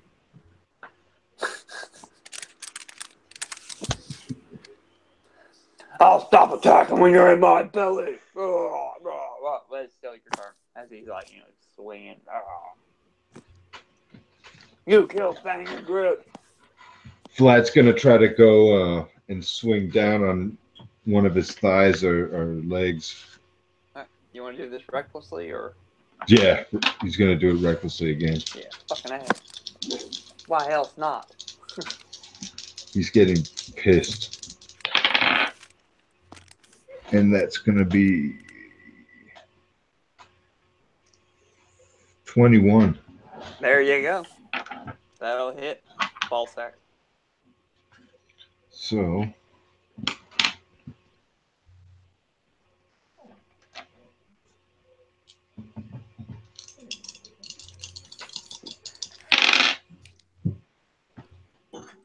all right, that's 13 of damage. Oh, well, actually, no, I'm sorry. 13, that's 16 damage.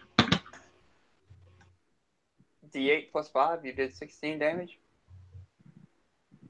Oh, no, I thought you said 2d8s plus 5. Oh, it was 2d8 on your 20. If you rolled on that 20, it's a crit, meaning you do double dice damage, 2d8. This one's just regular plus 5. Okay. Well, the first one was a 6, so that would be 11. 11. All right. Good enough. You still kill the beast. He had 10 hit points left. So my axe just swings down and goes all the way through his thigh. And I just come back around and go right for his armpit and just hack it halfway through and then pull my axe back out and let him bleed on the floor. And I'll search him too. Well, there's a twig going. Behind me? Yeah, it's still not out of combat yet. Okay. Shit. Oh, Fucking sapling. Curse you! As he falls to the ground, bleeding out. Next up would be Sapling. Yeah, he goes first. And you did recklessly attack. So Twig Blight. The Twig Blight just swipes at you, but now that you're only facing one creature, you easily just bring your shield down to your knees and block his foolish attacks without a problem. Tracker, your go. All right. Tracker will go ahead and move up 30 feet. Okay. And I won't be at disadvantage now, will I? No, you will not. And he'll shoot at the Twig Blight. Okay. And that will be a 19. There you go.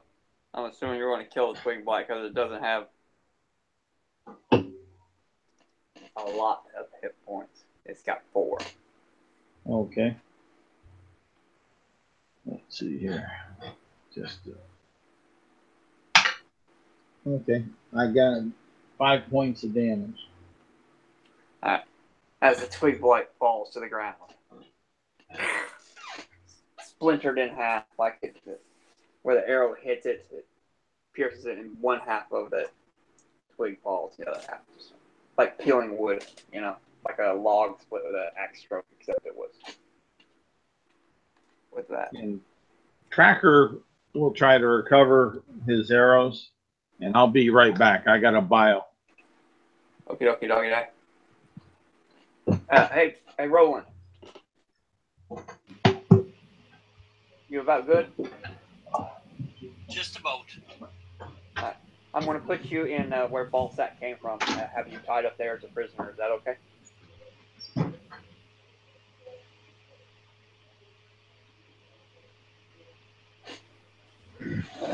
Let's just say you were like sitting there, like tied up over a fire pit. Oh, damn. You.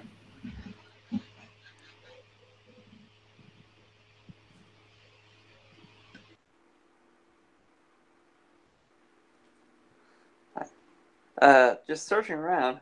Go ahead and besides whatever his character will look like, and I'll let him introduce Blood. While we're at it, why don't you go ahead and give me a perception check to search Ballsack's little underdark access cave in the northern part of that chamber that you came in.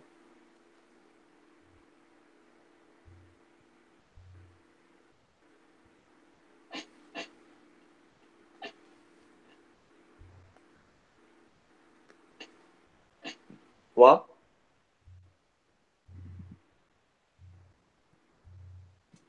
I'm sorry, were you talking to me?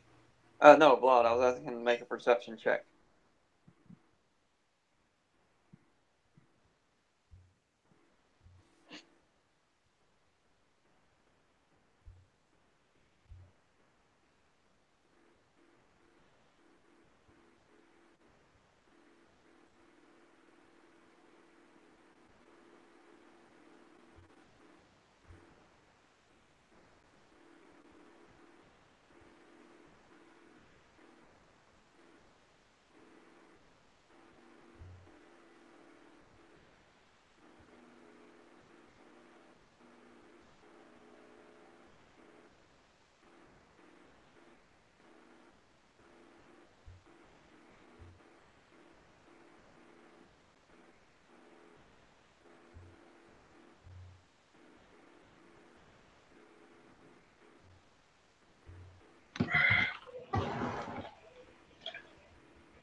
Okay.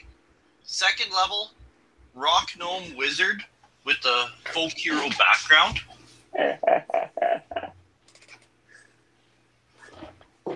Okay, what's a rock gnome give you?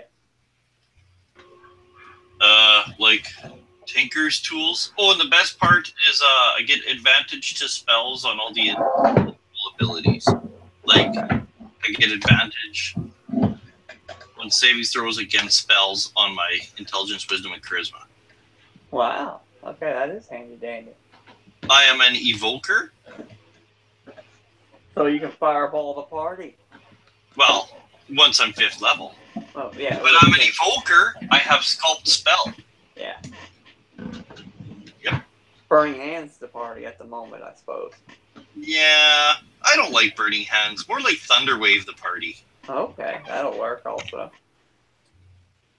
Except, isn't it the evoker thing a dexterity saving throw? No, Or just a saving throw? I believe it's. I'll look right now.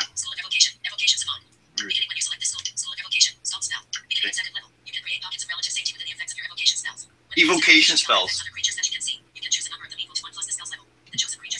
Did you hear that? It's evocation spells. Okay. I'm pretty sure Thunderwave's evocation. I'm gonna look right now. Where is it? Yeah, 1st level evocation. Okay. Yeah, that'll work. Thunderwave the party all you want, buddy. And I have a familiar. Oh, awesome. I like Find Familiar. What kind of familiar would it be?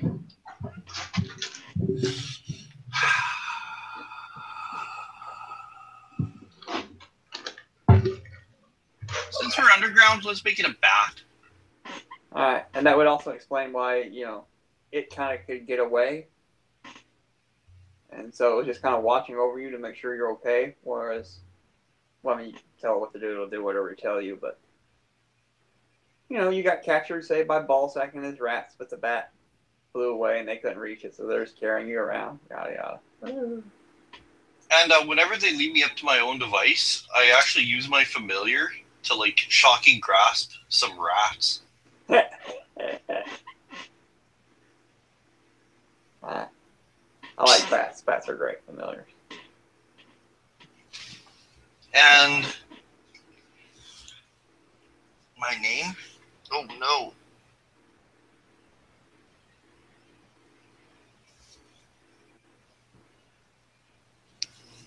What's your name? I'm thinking. Oh no. No Mish names.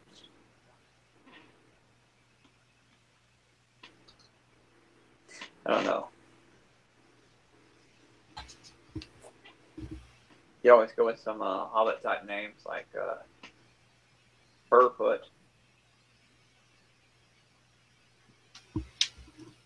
Yeah, it doesn't matter what my name is. It's too long to pronounce. Everyone just calls me Scooter.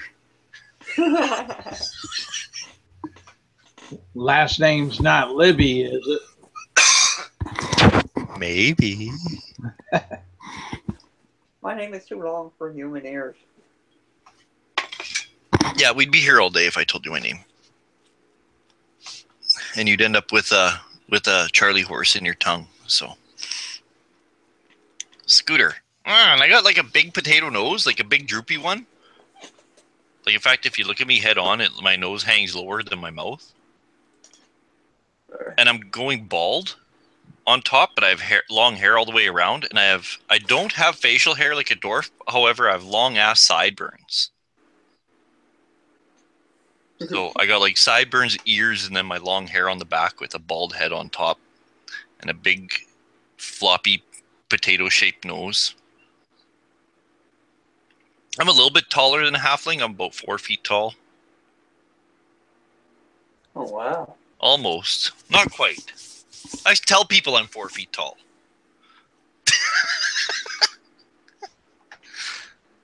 And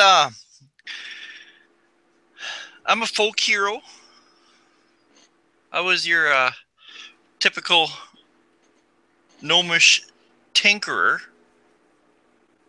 But let's just say I had a knack for things, but my knack is a little bit explosive. There's my war rats barking. Yeah. Alright, just as why as you explore that little niche where Ballsack came out of, the floor of this rough cavern is stained and smells of blood and animal musk. Light from glowing fungus reveals the eastern niche, which holds a pallet of matted furs, a wide wooden board on which a variety of weapons are affixed, and a great cloak of patchy black fur hung from a slender pole. To the edge of the niche are two large nests made of hair, dry fungus, and refuse, and a cook fire. And tied atop this cook fire on the side is from the pole or spike drove into the cavern wall is a gnome by that description, and a little bat that flies up and pecks at his bonds. Ah, well met. Finally, friendly face. Tracker will look at the bat, pull his bow, and say, "Is it a bloodsucker?" and he'll say, "Oh," and he'll slide down on the back on the wall, and he's breathing heavily. I look at the bat and I say, "Bloodsucker? No, this is my familiar, not my wife."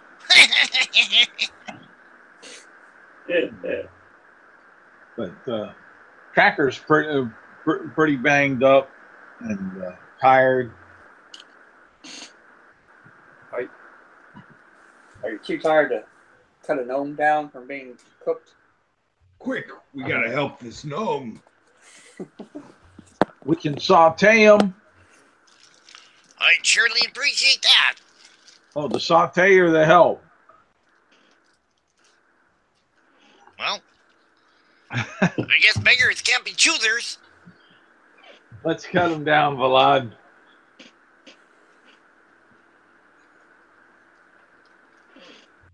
Vlad's gonna take out a smaller hand axe and cut as much as the rope as he needs to.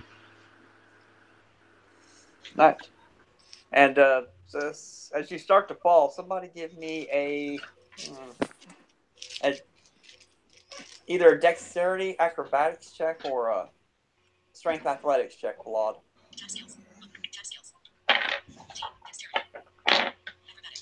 Okay, I'll do athletics. And acrobatics one. Oh, first? The gnome who I can't remember. Oh, okay. Scooter. Scooter. Oh, shit. That is 12 for me. Oh, that's not quite enough to catch Scooter. As you cut his bonds, he just falls into the fire unless he can make an acrobatics check to kind of push against there to knock away Scooter.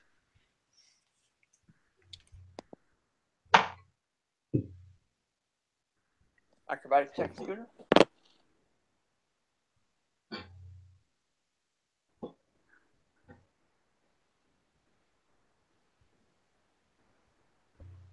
Could I get an acrobatics check, Scooter? Oh, there. I muted myself. Yeah, I rolled a 15 for acrobatics. Okay. There you go. Yeah, that's easily enough. He reaches out as he slams the axe down onto the bonds. They break, and you're falling down, and he clumsily reaches out to grab you, but you're so small that he misses. But you're managed to push up against the wall, and just enough to fling you up forward, and you numbly tick and roll out of the flames before being singed or anything. And you can stand up on a 2-point stance, whatever it is, like a gymnast. Like, ta-da! I'm good. Now you're pretty much mainly naked at the moment, but you do know you did see where he put your stuff. He did? Well, I'm going to scramble over there right away to see if my my book and my wand are there. Yes, being a stupid humanoid creature, he had no idea what arcane powers were. And so he just tossed them over the wand, grab and take over to its nest, and so you have to pull it out of its little nest it made. But it's otherwise undamaged. So your equipment is all there to get.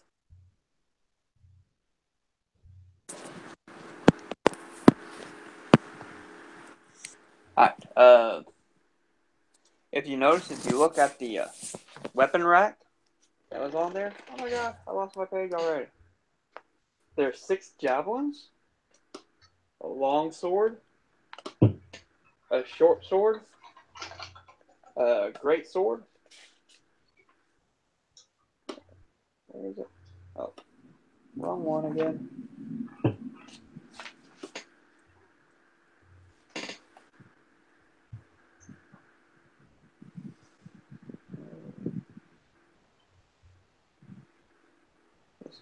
There it is.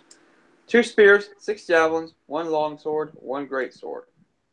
All hanging on the weapon rack. And unlike most other monster weapons, these are actually of good shape and quality, and could be sold for the market value. I think Vlad's going to drop his hand axe and take the great sword, Okay. the smaller hand axe. Now, if you're using your great sword, you can't use a shield. But if you want to just like strap the shield to the back, you can carry it. Oh, you just but I'll want to grab still okay. But I'm still not over. I can still carry both, right?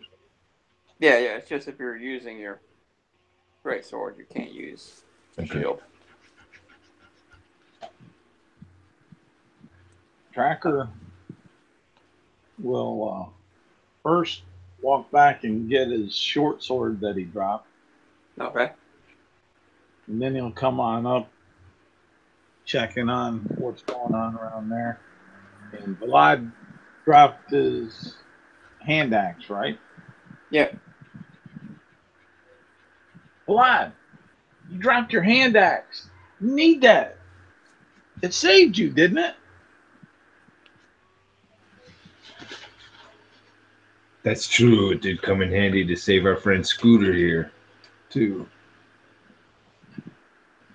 Well, once I get my stuff, I come over and I walk over to you guys, and I even pull a pipe out of a bag, and I stick it in my teeth unlit, and it droops like my nose. Like, it's a long pipe, but it's not long going out. Like, it automatically goes up my mouth, curves down to almost my navel where the bowl is.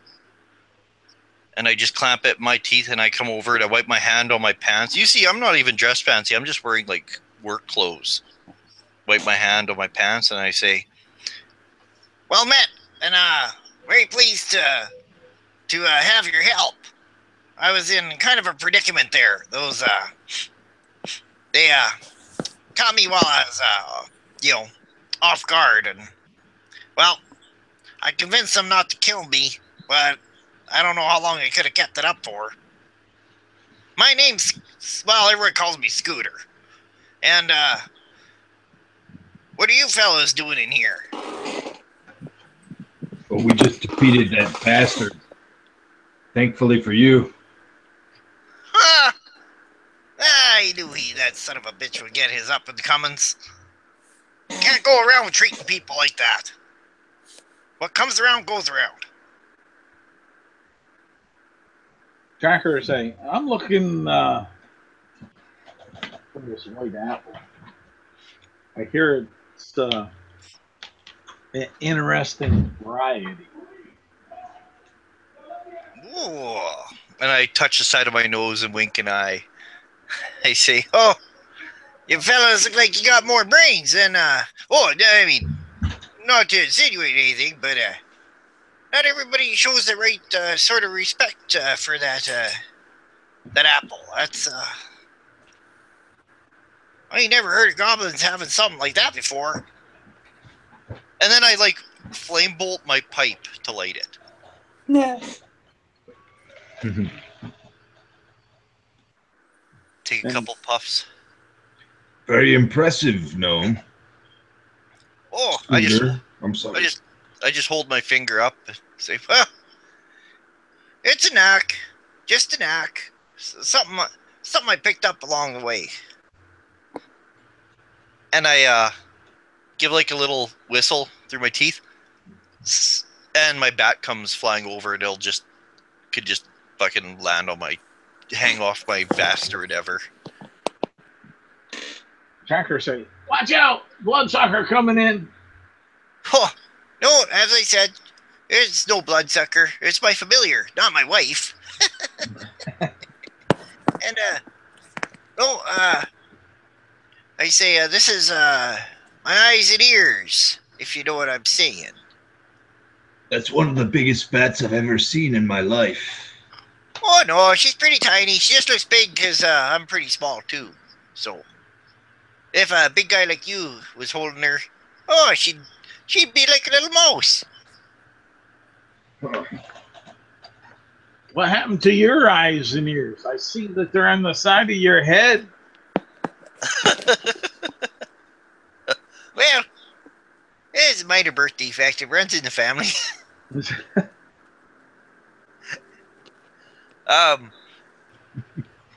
I say, only the two of you traveling?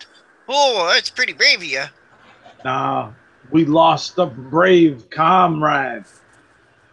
He fell. fought like a Celtic hero, a warrior poet. And these little things just nibbled him to death. He threw himself in front of them to save us. Oh, I know what you mean. I ran like hell to get away from them, and that's when I bumped into that guy. So, I think I was going to be lunch. But, oh, speaking of lunch, you guys got any food? He ate all of mine. Well, you can go and cut off a rump roast from them, and you got a fire here. I don't know about that, but well, that rats looks tasty. Well, I always heard bear was good. Well, possible. So you boys, how are you doing? Are you hurting? Are you boys traveling now? Or are you looking for some refuge? Because I don't really know where I'm going anymore. Fighting. Like my friend told you, we lost our friend. Philip, he was killed in these dark recesses. So we could use some rest if we could find some refuge, but it doesn't seem like there's much refuge in these catacombs that we found ourselves in. Well, you would know, Scooter, that let's just say you had come up from the Underdark. Okay. Gnomes, rock gnomes, right? Yep. And that... yeah, I came from maybe not necessarily even the Underdark, but an underground entrance. Well, that's what this area is. They call it the Underdark entrance. It just goes off. Oh, there you go. Yeah. But since you came up from this area and that's where you were found by him, you know that there was nothing else really for quite a while behind you. Well, I'll tell him that. I'll say now that them are all gone, this is about the safest place you could have. I say, and I look around. I say, I wouldn't mind even having a rest in here now that I ain't tied up. Could actually get some rest. And the fire's already rolling. Well, and if not, I could light it. And I get a gleam in my eye when I say that. And you said you're hungry, and those rats out there are half butchered. That's right. You boys, bigger than chickens. Oh, for sure. Sure. Well, how about you guys settle down, take a rest, mend your wounds, and I'll go fetch those rats. Tracker nod and say, sounds reasonable. And he'll go over to those weapons that he sees hanging there. You said there was a long sword and some short swords? Long sword, short sword, great sword, 6 javelins, 2 spears.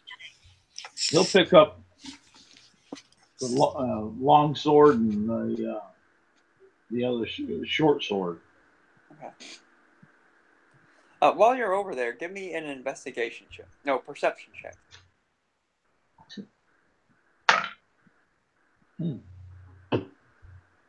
Perception, huh? 17. As you're pulling out the sword and admiring them, you feel something like it's over by the bedding. You're stepping on something kind of hard and like lumpy in what is apparently the bedding of the bugbear. Hey, Vlad, there's something underneath all this trash over here. It looked like that bear was sleeping on. What do you think it could be? Kind of smells over here. Gnome bones? I'll come over and try to help Tracker figure out what it is. Well, very simple. You just kind of pick up some of the blanket type bedding type thing and move it over to the side, and it will reveal a large, well, maybe not large, but a bag full of metal coins. If you open it and look in, you will notice that there's bunches of silver and some gold strewn in there as well. Ooh. Looks like you found. Go for it. Looks like you found the jackpot, Tracker. We did. Counting it out, you'll find 241 silver pieces and 54 gold pieces. All right. It's not bad loot from the past two rooms. No. But we'll be able to make a nice tribute for Phil when we get out of here. Just curious, are you just going to leave Phil's body rotting in the detritus and just let the mold and fungus? Well, I was gonna say that when Scooter goes out to like grab the rats and he sees their companion, yeah, that if he does nothing else, he's at least gonna find Phil's bedroll and cover him with the bedroll for now, and then I can tell these guys. But I'm at least gonna look at him sadly and kind of cover his eyes and lay his arms across his chest and cover him with his bedroll. Tracker, let me see. Well, before we get our rest, why don't we go and we'll put 2 gold pieces from this bag upon his eyes and give him a warrior king's burial. Go ahead and set him aflame so his soul can ride the smoke up into Valhalla. Well, there is a air shaft above that chamber. We could do it without smoking ourselves out. We'll just have to get a torch or so from that fire to bring over to set him up. I say, oh, I can light the fire. And again, I get a weird gleam in my eye. Lad, we got a firebug here. Yeah, it seems like he's a pyromaniac. Or just a maniac. And then you guys look over and I'm talking to my bat. And like in Gnomish, so you guys probably don't understand. What does Gnomish sound like? Kind of like a tape rewinding. Alright, I dig it. As you're messing around with the body of Phil again, you'll notice a scroll sticking out from his backpack.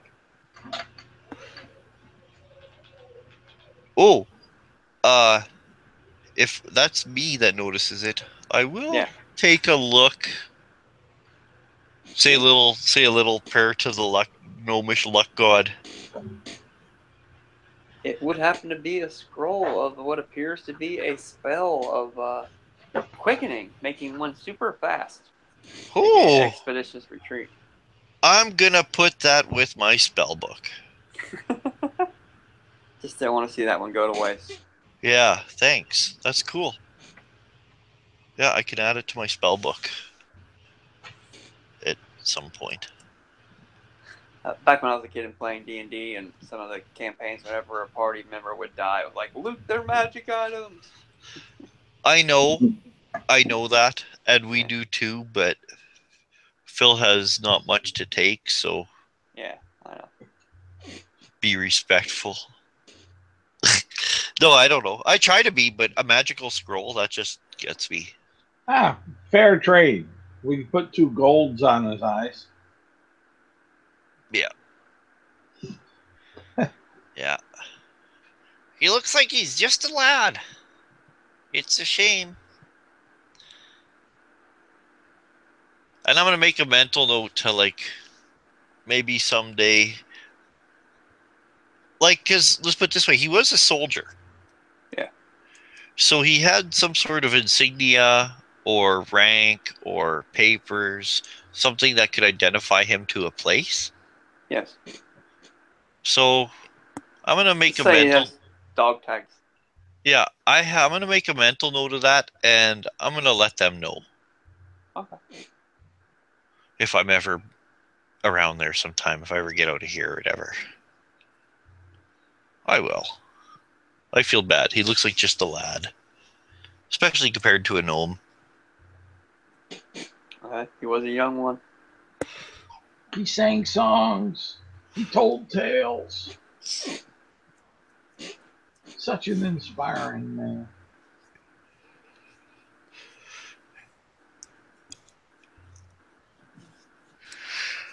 So Tis sad. A good funeral for Phil. Yeah, you can have your long rest. and if there's like, I know there's wood, that there's detritus. Yeah. The wheelbarrows may be made of wood. There might be other wood that we could gather around and dead twig blights and make a funeral pyre. Oh yeah, easily. Yeah, you could do that. The vines. Yeah. You chop out. They're kind of woody, but not green vines, Yeah. but like woody grapevine type of stuff. Yeah. Well, there's even some rakes and shovels. So Yeah. if you guys do want to set a funeral pyre, we can do that. Then once we get the mound built and we're said our goodbyes, I'll just fucking firebolt the pyre. I'll just flame bolt it. I'll just like several times. Yeah. Till it's really good and going. Yeah. And the smoke can go up the shaft, and hopefully it'll even deter others from following us behind or coming down from there. Yeah, and then I'll drag the rats over, grab one by its tail, each one by its tail, and just drag them, carry them, drag them, whatever I got to do to... Back to the rift Yeah. area. Yeah. The Underdark. Cook them. Yeah. Eat, munch. Smoke a little pipe. Yep. Kick back. Yeah, I do. And I get to know these guys, get to know their names and where they're about, and I find it interesting that like they too have heard about the apple. Like word of this apple has really traveled quite a bit. I'm quite impressed that they say that they, killed the hobgoblins that were leading the goblins, and Yeah. I say, well, it Took sounds out a like dragon. yeah, took out a dragon. I say, well, sounds like lucky to be with me. It was lucky of you guys to find me. I was at the end of my rope. Yeah, we're glad we found you. You were just about to be cooked. Had we not seen you, you would have stayed here and surely been cooked alive. That's for sure. Well, we thought we saw a big goose on that spit, but I guess the goose was just you. Oh, my goose was just about cooked. And, That's for sure. and with that, Tracker will change his visage to look more like Phil to give him homage.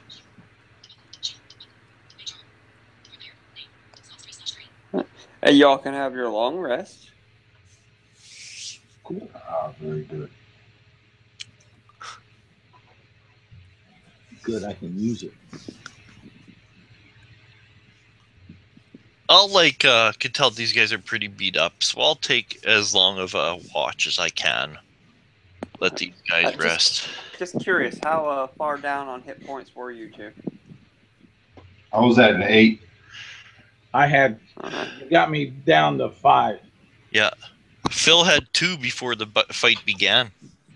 Yeah, I know you weren't in any good shape to begin with, but Nope. Vlad had quite a few, and then Yeah, Vlad once was. he raged, yeah, tank, stupid hit points, as somebody once said.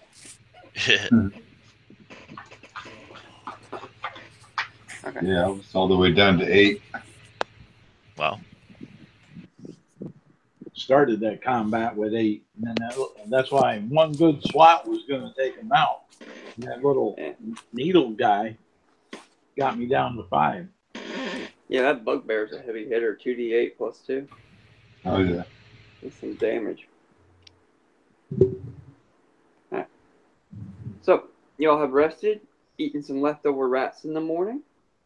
You're all okay again. Yep.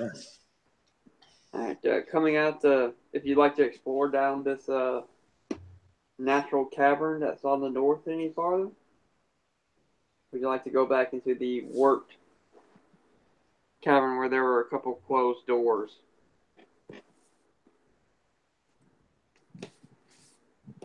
I think we should check out the doors now that we're rested. Maybe before we leave. But I'll look for my companions and look for their input. I say, well, there's nothing immediately through there as I stick a thumb over into like the rift, into the true Underdark. I say, I made my way here to come explore here. So I'd rather go look in those doors than go back to the Underdark right now. Sounds like a plan.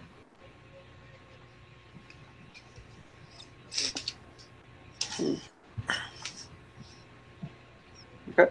As soon as you come back out of this drift into the cavern where you had descended down from above, you can see that the real close to where this cavern is, on the eastern wall, there's a closed door, and on the opposite side, along the southern wall, far eastern, there's a door heading south.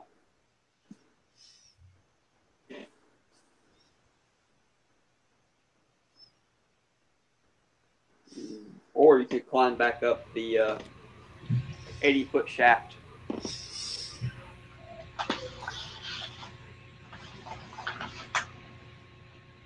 Lad's gonna point his eyes towards the south door and look towards his companions. Give a little nod towards the south door. Uh-huh. All right. Let's head to the south door and check and see if it's locked. You know, they never say if any of these doors are locked or not. Then they probably aren't. Yeah. So as long as they don't say they are, I don't see why they are. All right, it's open. Beyond the door is a corridor. I just find that funny. But it is easily stonemason, just like the rest of this citadel. And it goes 1, 2, 3, 4, 5. It's 10-foot wide corridor. It goes about 30 feet. And then you can see that it is cut off by a rift, probably due to the earthquake that had befallen this citadel many, many years ago. Mm-hmm. And on one side, it's only like a 2-foot step down into a rift. And the rift itself is about 10 foot wide, and it cuts from the southwest to the northeast through this thing. And you can see that the corridor does continue past on the other side of this rift, but it is 10 feet over to the left, as if it has been ripped, and the whole ground has been ripped and shredded apart. And the corridor does. Now you can go through this corridor. It's just dirt and debris filled. Through the rift. It is dirt and debris filled. A rift opens here. It's debris-strewn floor, 2 feet below that of the corridor. No phosphorescent fungus grows in the rift. The corridor continues past the rift, through the opening of the rift that causes the shift 10 feet to the west. A number of 2-foot diameter holes riddle the floor of the rift. The smell of burnt earth hangs in the air. I want to send my familiar in, Okay. and it can go up to 100 feet, and I'm going to just close my eyes and concentrate, and I'm going to use its senses. Dark vision echolocation. As far as you can tell, that it is just a 2-foot hole straight down, even to the 100 feet, even beyond that, you do not see an end to it.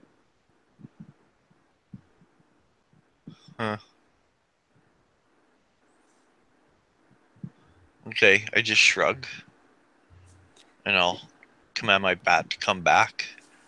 I think, I don't know, I can't make anything. There's some weird holes.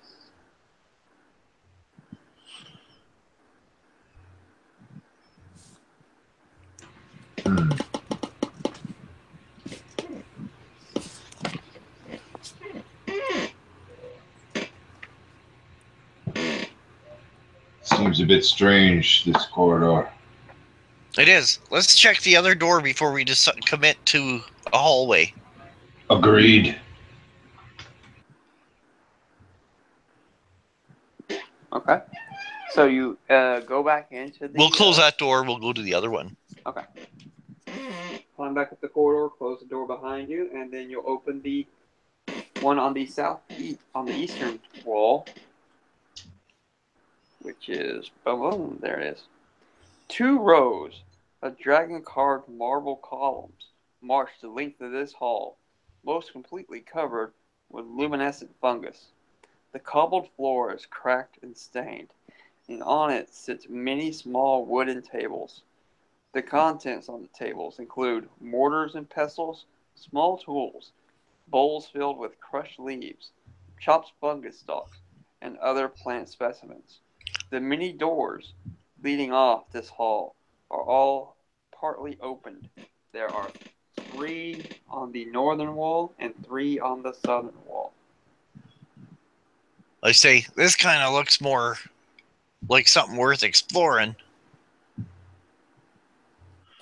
Okay, I have like that, what the fuck is it called? Tinker's something or another. Tinker's tools. Tinker tool.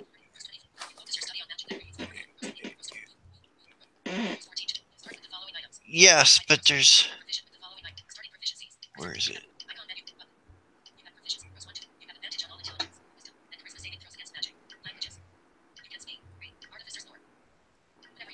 Artificer's lore.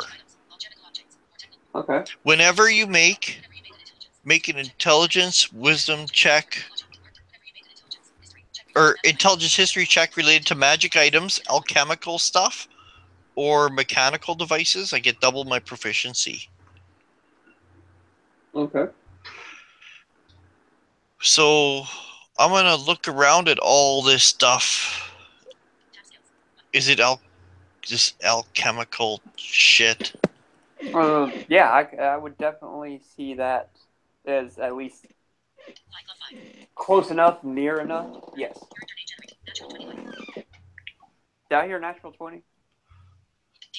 No. Oh, D20. Okay. Yeah. 14 plus 7 is 21. Oh, yes. You can tell that some of these, a pile of herbs and supplies in the main chamber, or this one, contains the ingredients of a healer's kit. Oh. And you can also salvage some to make an alchemist kit, a set of alchemist supplies, and a herbalism kit from all this stuff. Oh. Well, the alchemist kit I'm proficient with as well.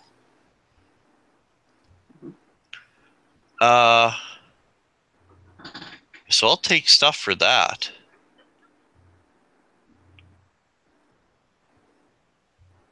And I'll tell the other guys. I say there's lots of herbs here for like potions and poultices and some alchemical stuff.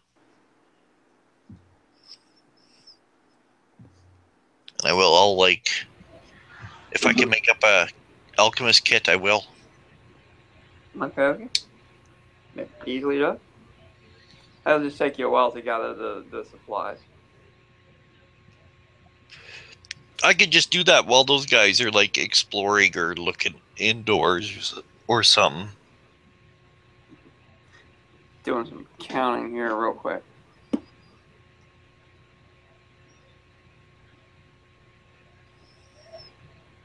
Okay, nothing goes.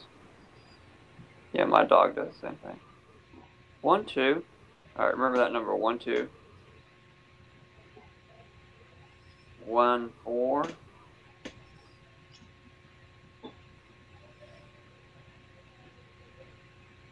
1, 4.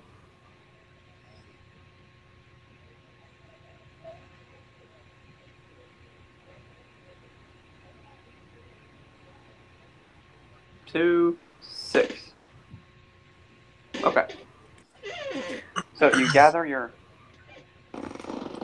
alchemist supplies and everything. What would you all like to do?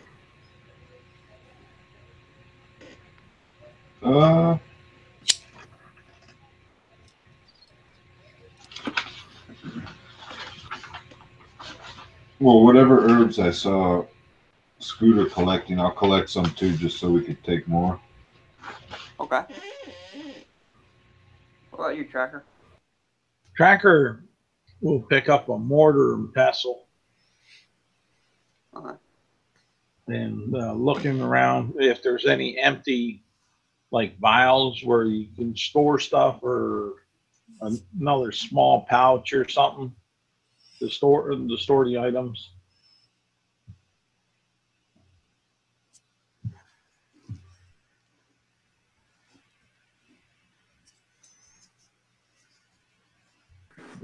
I'm sorry. You were saying you pick up a mortar and pestle and what? And looking for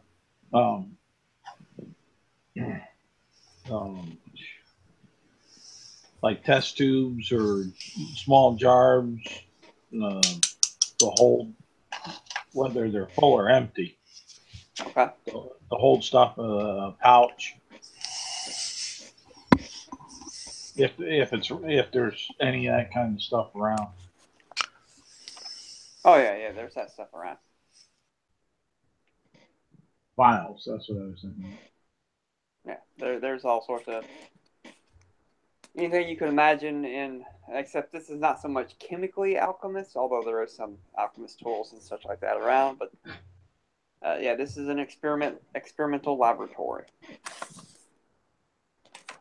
Right, the tracker picked up a few of those things and tuck them away just in case it might be needed. Okay.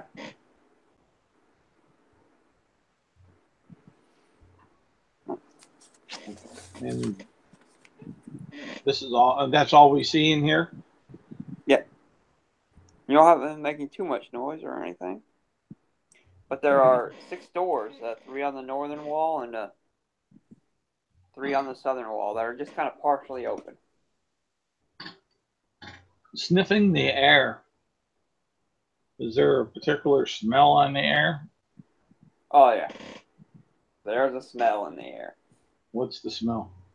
Horrible rotting potpourri, flesh, bit of alcohol, and a musky scent of unwashed, dank things, similar to what you smelled up top in the goblin layers. Okay. And dirt, loamy debris, manure. You know? Okay. No wet dog smell. No wet dog. Alrighty. And tracker will say, I think we got some goblins. Similar smell on the air is up top. Oh, you're whispering? Yeah. Okay. And he'll say, take a deep breath. You'll smell it too, I think. I smell it. We must be close. Vlad whispers.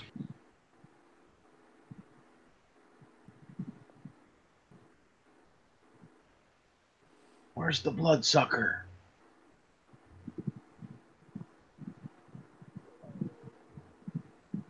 maybe he could get his fill.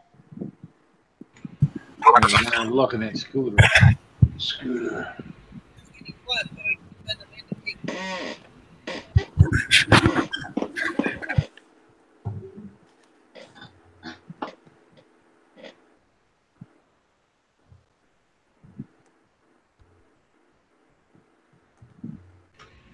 Scooter. Your microphone is unmuted. Well, I say, that's fucking blood, but I will send him in to take a good look. I couldn't make that out, Scooter. What? Hold on. Okay.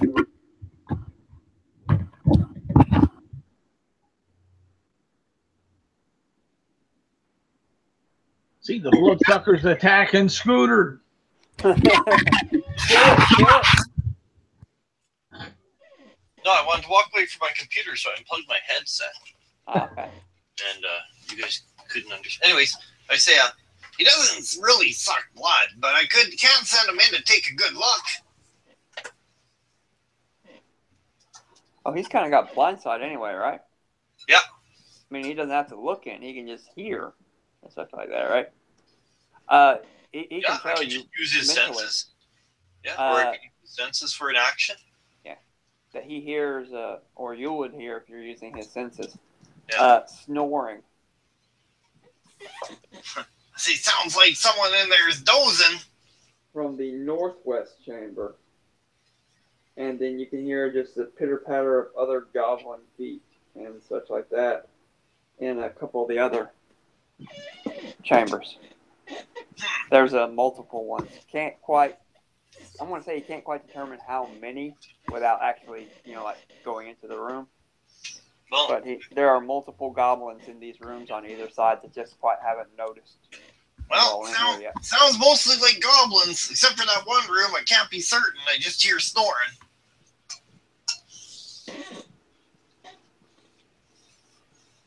The one that's snoring. Can you do that fire trick of yours and Oh, hell give yeah. him a hot foot? I sure can. What you think, Falad? Yeah, scorch them. Then we'll get the one up on them. Yeah. Let's get ready. okay, so then I'll try to open the door to the one that's to the chamber where there's the sound of North? sleeping. Yeah. That was the northwestern chamber? Yeah. I'll just go ahead. Snores are audible from the room to the northwest, which is a rough barracks. 16 small pallets of matted fur cover the floor. 2 pallets currently hold a sleeping goblin and 2 goblin commoners. 3 goblins total. Okay, I cast mage armor on myself. Oh. Okay, yeah, let's just assume you did that when you woke up.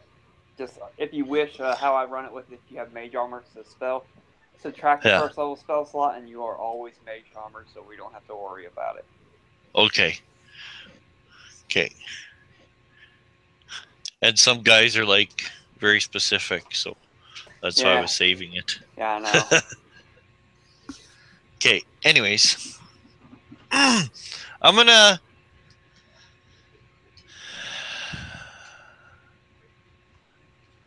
fucking kind of move into the room, but I'm not gonna go like all the way in, just around the door frame. Give me a stealth check just to see how stealthy you are. They're sleeping, so I mean. Okay, I will. Yeah. I don't think I'm too stealthy, but May they sleep forever. Yeah, just want to make sure you don't, bump into something and wake them up or some crap.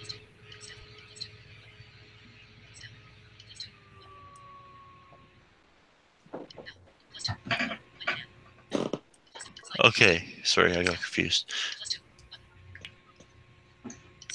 Oh, 17. You do not wake anybody up at all. I have no armor to make me disadvantageous. Yeah.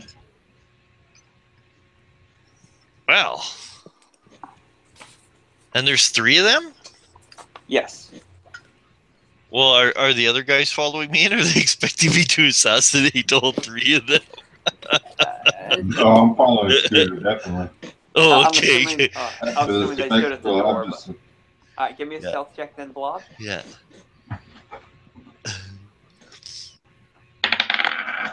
Oh shit! Hold on. I just got a 1 on the die. Okay, you shit. wake them up. I'm assuming you don't have a He +9 he stealth kicks a modifier, right? bed or a trunk on the floor and it just goes across the floor really loud. Sorry. Tracker's guarding the doorway. All right, I'm gonna give these goblins as surprised, so as they wake up. But if you all would go ahead and give me initiative rolls, that would be awesome.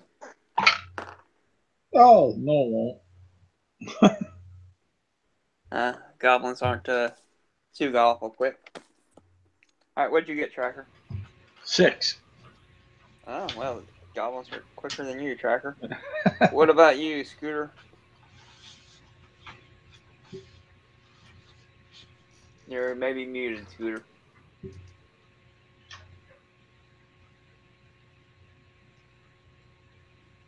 Yeah, he's muted. Yeah. Scooter. I got a natural 20. 16. Oh, and I got 16. Okay. I said I'm blown away. Like Scooter's rolling way better than Phil did. Yeah. Ever did. Okay. Good luck, Scooter. All right. So Vlad, as you come in there, you just bump right into a table, and as you do such, what? And one of the jars and such falls over and crashes onto the floor. You can see the goblins start to wake up and like, what? What would you like to do?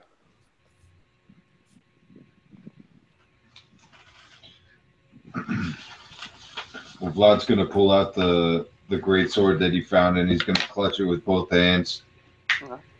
and he's gonna kind of move in front of Scooter a little bit since it's his fault that we got caught. Okay. Since it's my fault that we got caught, is what I meant to say. Oh, okay. I'm okay with you blaming somebody else. Yeah, I'm gonna protect Scooter because it's my fault that we're getting caught. So Okay.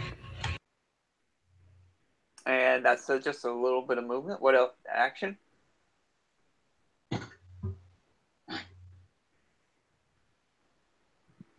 Perchance, would you like to bring that great sword down on one of the goblins? are the goblins coming at us already? They're just kind of, huh? They're like blinking their eyes, like they're just Okay. up and looking to see what's So, yeah, going on. The first one that I noticed to wake up, I'm gonna swing, just give a diagonal swing straight down, try to give a crushing blow to this goblin. Okie dokie. Give me an attack roll. He's prone, so you have advantage.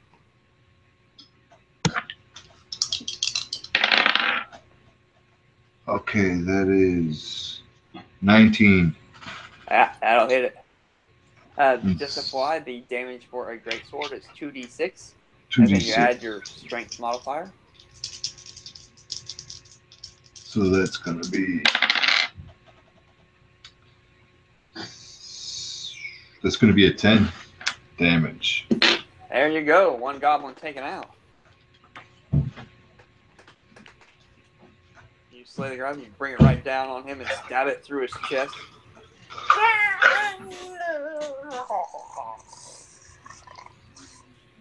Stinking goblins! Anything else for you, Vlad? No, I'm just gonna hold my position now and try to protect my comrades. Scooter.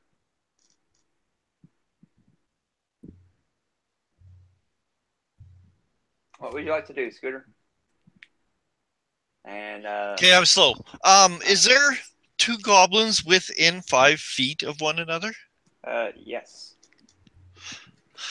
They're each gonna have to make, I believe it's a dexterity save. I'm gonna do an acid splash. Okay. I'll look there. right now. They're good at dexterity. Maybe cons is acid. Oh, what's the same time? One is going to make it so easy. Okay, so one made it, one failed. Yep. Well, I didn't get your Yeah. Your spell save DC. But I'm Oh, assuming that's it's above correct. 12. That's correct. It's above 12, right? Yeah, I think 13 even. Yeah. All right. So he just failed, but one of them easily made it. Okay, well, regardless, the one guy is gonna take a D6, 3 points of acid damage. Ah! I just fucking fling out my hand and a glob of acid just splashes between the two of them. But the one manages to kind of flinch away, but the other guy gets burned. All right. It's going to be Goblin's turn. They are no longer surprised. And as a pre-note, you can hear sounds of movement coming from some of the other rooms. Now, they have been alerted. But that would be it for the Goblin's Tracker. What would you like to do? Tracker is going to go ahead and change his visage into a bugbear. Okay. Is that an action to change? That takes an action form. So. Okay. And he'll try to, with the dim light and everything that he saw, the bugbear that we defeated, try to marry it up the best he can, but still maintain, because he has to maintain his own clothing. So, yeah, and you didn't grab his antler horns, his antler crown. Nope, surely didn't. And you don't speak Goblin. No, bugbears speak Goblin. So. Yeah, but I just trying to work within the skill set. I feel you. All right. So next to the top of the order will be Vlad.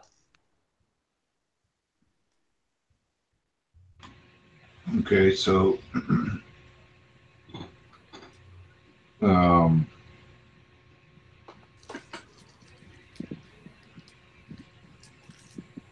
One goblin dead, one injured, one completely uninjured. Waking up, looking around, but you can hear sounds of rustling coming from outside. AKA those other rooms that possibly had goblins are now like hearing this noise and coming to investigate. okay.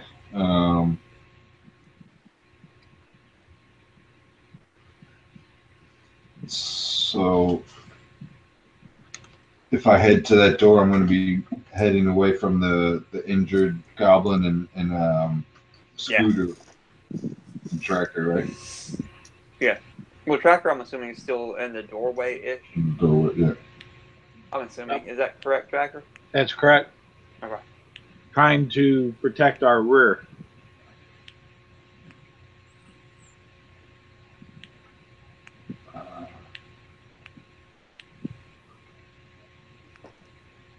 So I'm going to go ahead and I'm going to try to I'm going to attack the injured goblin. Mm-hmm.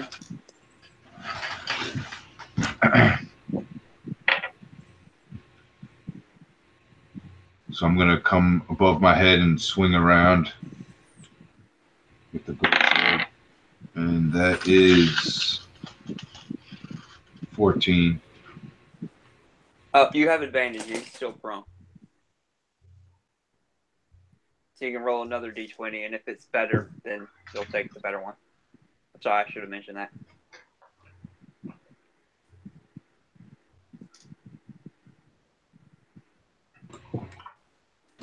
That is 17 then total. There you go. That'll take out goblin number 2, I'm assuming.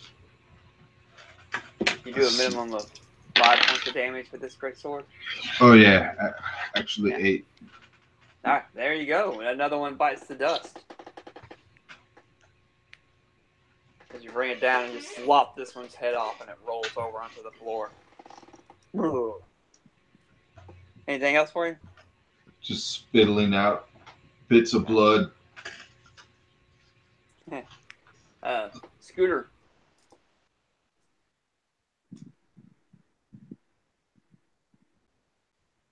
Mute. Okay. How many goblins are down? Two. Or... Two are down. There's just one still that's starting to get up. But you can, like I mentioned, you can hear rustling coming from the other rooms. Okay. I'm gonna flame bolt that guy. Alright. Right in his bed. Alright. You would also have advantage if you're standing right over him. Otherwise, you'll have disadvantage. No, because it's a ranged attack.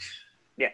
He's prone. So if you're standing right next to him, you'd have advantage. I know, but I still have disadvantage with a ranged weapon within 5 feet, so it just negates out. So that's what that's what I'll do. Alright. Okay. Okay. Because that's because it just negates out because I get the advantage for him being prone, but disadvantage for being within 5 feet. Yeah. Okay, I can see that. I was just thinking of the one way, but all right. Yeah. No, that's how advantage disadvantage works. So I'll do it that way. Oh, a 22. That'll hit the goblin. 17 plus 5, and it's a D10 for flame bolt. Oh, fucking low damage. 3 points of damage. It singes right on his face, and it's part of it melts off and bubbles in it. You will pay for that! As it is now his turn, he will jump up out of the pallet and slash at you with a short sword that he picks up from the side of him. And I never quite got your AC. 15 with mage armor. He just misses you as it slashes at you, but the magic of your armor just pushes it away at the last second. Nice. Tracker. You will see 5 more goblins come out of a couple of the various rooms. Tracker will pull the long sword that he picked up. Yeah. And he's going to point it out the door of the lab. Okay, the one you all had come in. And in common, say, they murdered your friends. They're headed up to the top, climbing the vines. After them now. Give me a deception check. I'm just not necessarily thinking this time, since you're talking as a bugbear instead of the hobgoblin chief, and it's disadvantage. Yeah. I'm mulling it over. But you're not wearing the crown, and they know that Ballsack always does, and they're not necessarily working in conjunction with Ballsack. They don't like him, but they tolerate him. That's an 18 for deception. Okay. But at the same time, they have no reason to. Well, the reasons to doubt are you're not wearing the crown.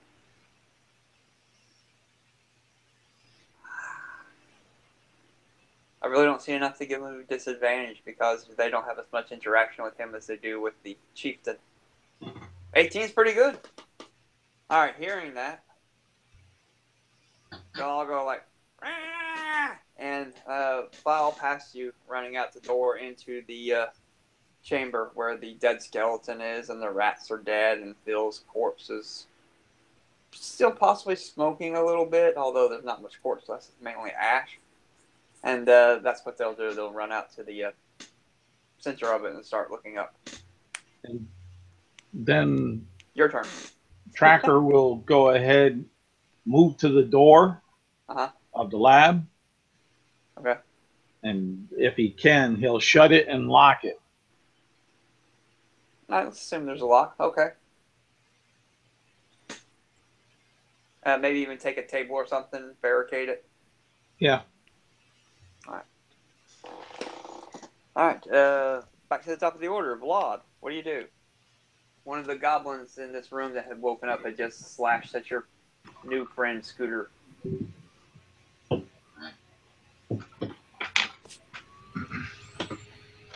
I'm going to move and try to get in between and try to gut the goblin. Well, you can't quite get in between, but you can definitely get right up to him and get his attention away. Try to give a thrust. I can get Oh, I can't get into melee with the goblin? Oh, you can get in the melee. You just can't Oh. get in between. Okay.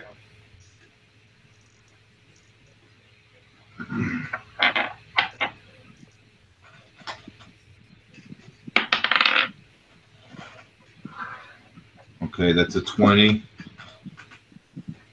Nat 20 or a total of 20?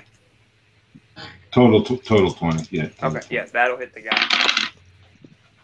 And then that's 8 damage. Oh no, I'm sorry.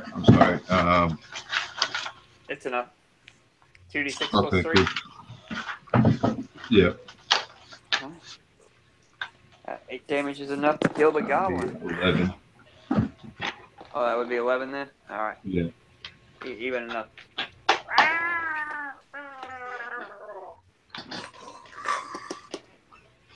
As a goblin falls down.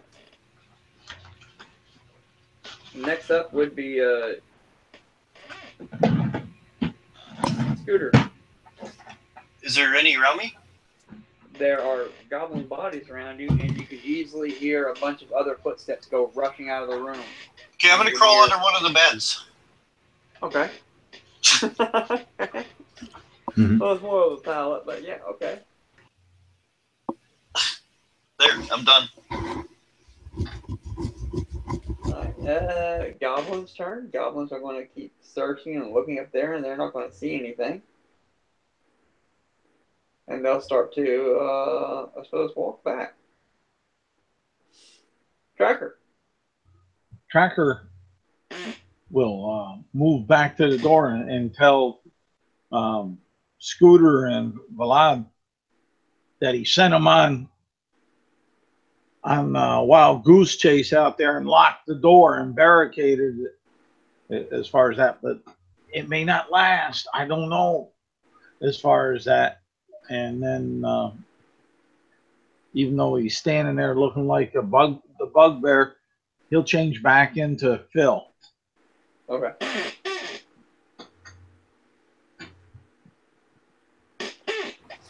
Yes, Vlad. that version of you is much better. What, the bugbear? I can go back to the bugbear. No, stay as Phil.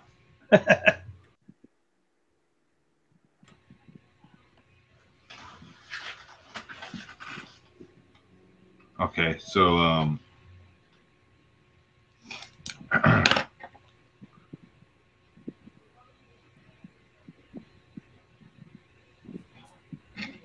there's still is there still one live goblin in the room? None in the room. They're all dead. You have slain 3 goblins in 3 rounds. Okay. And you, like I mentioned, you heard the rush of goblins are coming behind you. Just outside. Exiting to the chamber you all have entered from, and then the door closing. Tables being moved around, chairs being slung up against it to barricade it. There's a nice little barricade now between the door you had just entered and the door to the laboratory going back to the So I'm gardening chamber. gonna look around for anything I could add to the barricade.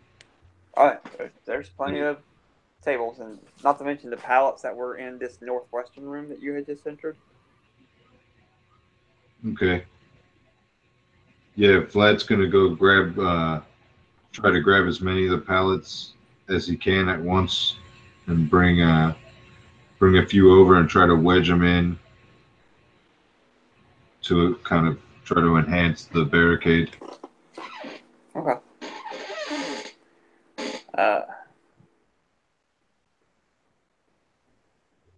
And Scooter. Okay, so Scooter, you're hiding under there.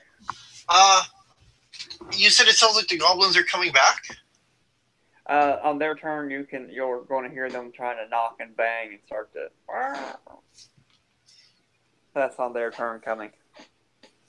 You got a round to do something else if you wish.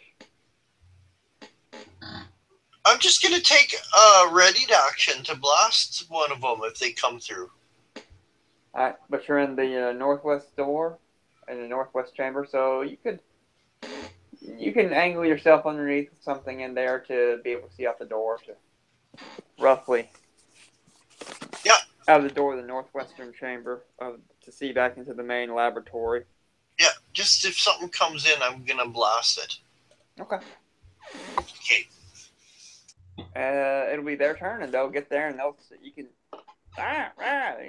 They're trying to fiddle with the handle. It's locked. And they'll start banging on it, and next turn I'll start. I'm gonna try to break down the door, but both between you, Tracker, now, and Blod carrying a bunch of stuff, it seems to be quite well barricaded. You can easily ascertain it's going to take them a while to get through it.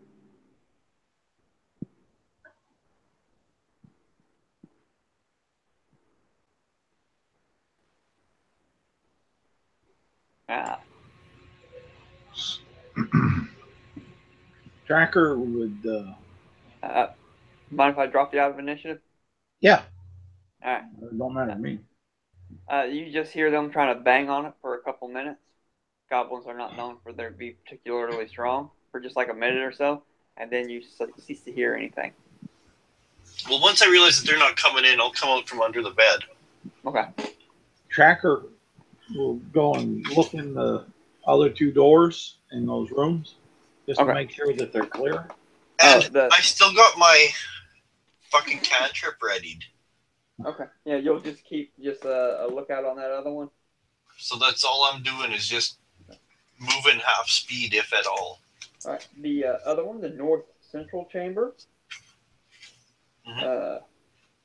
They repaired dirty goblin armor with cord, iron needles, leather patches, and other crude implements of tailoring. The northeast chamber. Extra weapon stores include 5 battered scimitars, 6 short bows, and 40 arrows.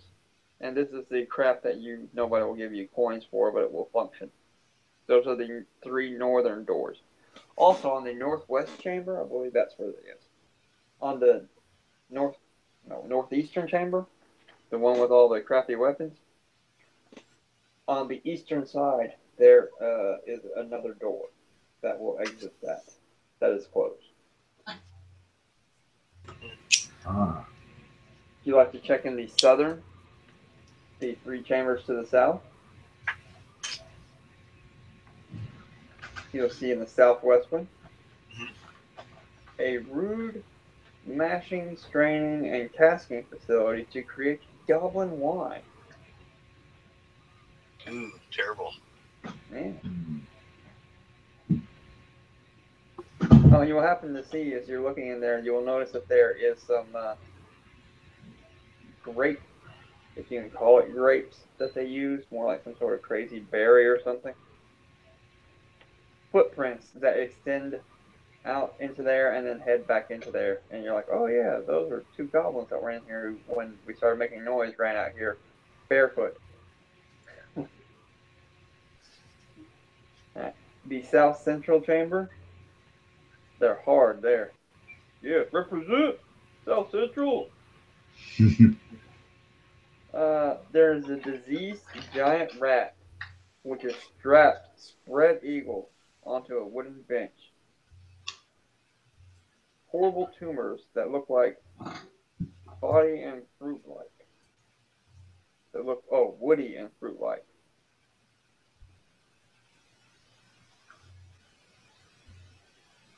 This is going in the wine?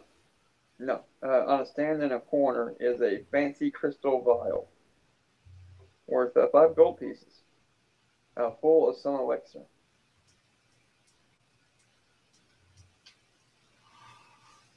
Well, if you guys give me 10 minutes, I could detect magic, but don't have the time right now. Let's take it and I'll look later. Okay. Take that vial of liquid. What about the rat with the woody tumors? Ugh, I kind of want to just put it out of its misery. Yeah, I think it's alive. Yeah.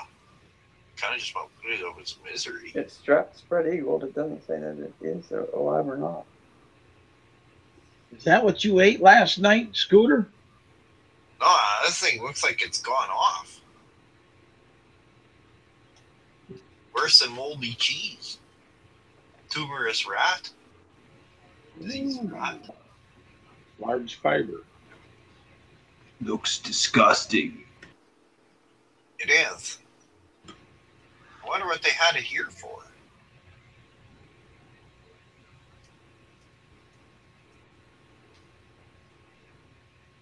Are there any papers around there? You know, I do believe that there was, but I'm just not seeing it in the subscription somewhere. Maybe this wasn't the room. Maybe it's a different room. Oh, and I'll give you the southeastern corridor. It is otherwise empty, but the very southern wall of this southeastern room, off the main laboratory, has been caved in, and a natural rift heads southwest.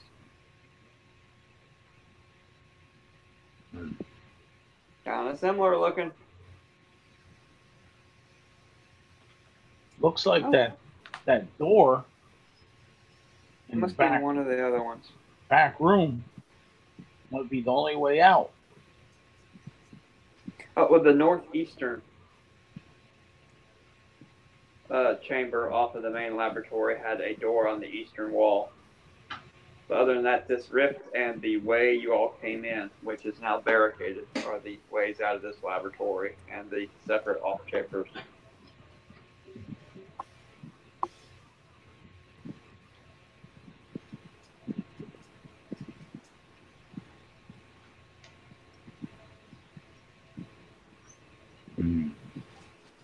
Maybe we should try the rift.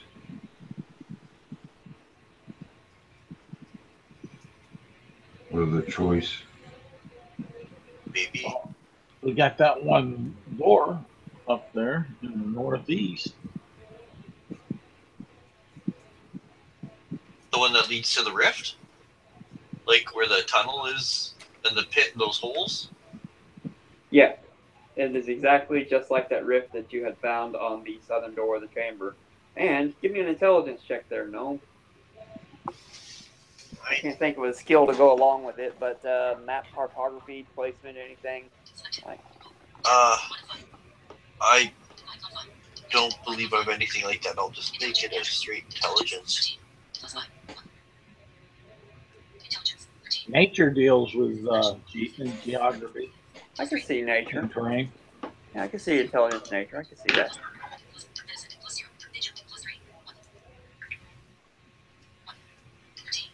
$13. You're not 100% sure, but this very well could be the same rift that's in this.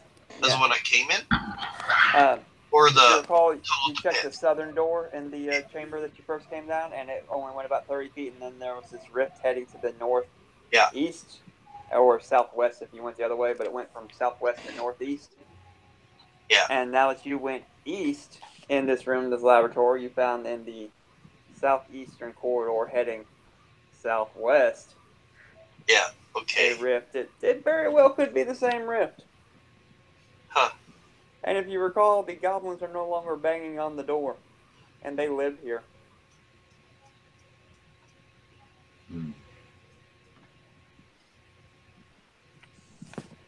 Like, if you wanted another way around.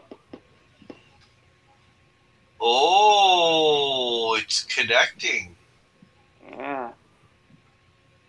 So they can just loop around and come from that way. Yeah. Oh, They can't get through that. Let's try to lock this one.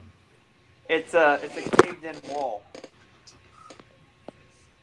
It's a caved-in wall in the southeastern chamber off the main laboratory, which does have a door in it. So you could try to lock the door to the southeastern chamber, but the caved-in wall that goes to the rift is just a caved-in wall. Or we can get the jump on them. They're not going to be expecting us to know if they're coming around this way. We could hide off to the side, and when they come spilling out to the room, we can attack them. Oh, guillotine. Yes. Yeah. Make them think that they're trapping us when it is us that is trapping them. That's right. All right, let's set up for a little chop and mash. All right, what would you all like to set up? You don't. You could assume it wouldn't take very long for them to make that circuitous route. Okay, I'm small. I want to take cover behind something where it won't be right in direct melee when they come out. Like, I'd like to be like 20, 30 feet away from the doorway off to the side, kind of. Well, the southeastern room is just FYI Uh-huh. only 20 by 20.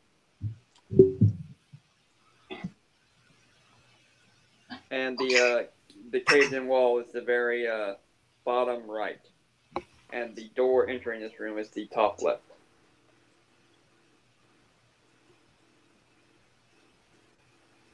I really should have just downloaded the Grove level map and showed it to you. Yeah, it's still good for me though. Well, Okay. I'll just be Sure. along where the tunnels where they're gonna come into the room. That wall, I'll just be against that wall as far down as I can, Okay. taking cover behind something if I can. The room is otherwise empty, but Oh, okay. You could bring in anything you wish. A barrel, like crate. Yeah, there's like I mentioned in all the other rooms, there's plenty of just like tables and A table. chairs. Yeah. Maybe flip it upside on its side so that you got like a 3-foot barrier wall that you can duck behind. Perfect. Okay. And I got a dagger in one hand, or my wand in one hand, and a dagger in the other. Cool. What about you, Tracker? What would you like to do? Well, Tracker is going to try to position himself somewhat off the side of that tunnel or the debris from the fallen wall.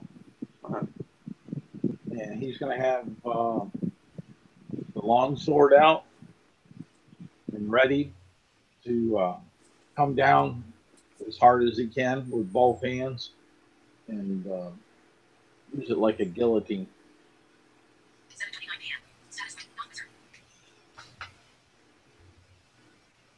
Okay. What about you, Vlad? Vlad's going to back up a bit and just readjust his grip on the sword, and he's going to look to the left and the right and just get ready. Now you want to be around where the cave in is? Yeah. Okay.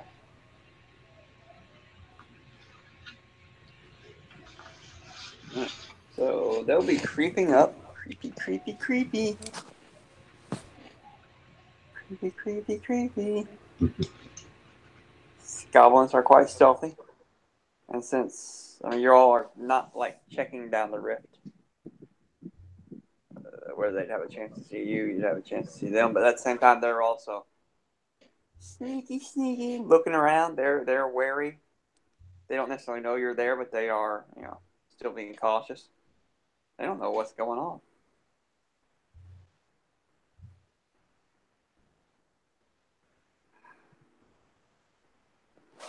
All right, as the first ones start to creep around and look and see you, since everybody's being very wary and cautious, you all are preparing for them.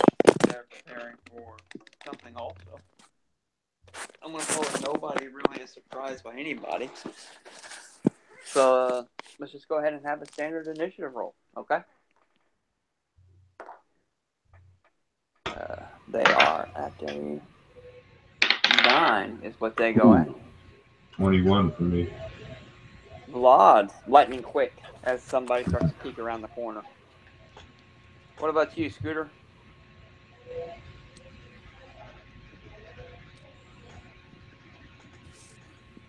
And how about you, Tracker, while Scooter's unmuting him? 21. What's your dex modifier? +4. What about you, Vlad? I have a +4 dex modifier at 2nd level. My dex modifier is +2. Uh-huh.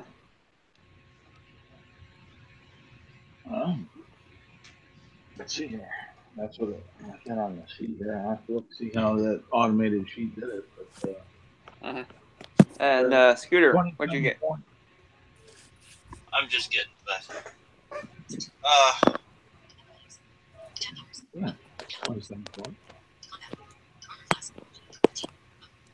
So the 15. 15? All right. Yeah, 15.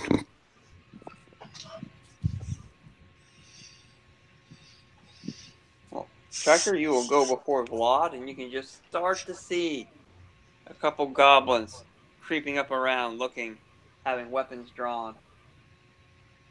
What would you like to do, Tracker? as soon as the first one sticks its head on through, I'll take the strike. Okay.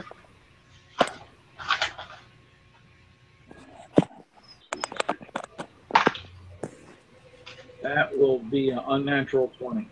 That will unnaturally hit. Okay.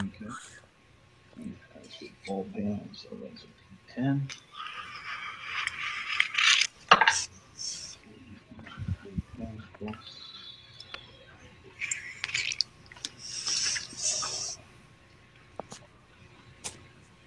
And the goblinoid, so the humanoid, so that's plus 2. That's 10 points. The damage? Yep.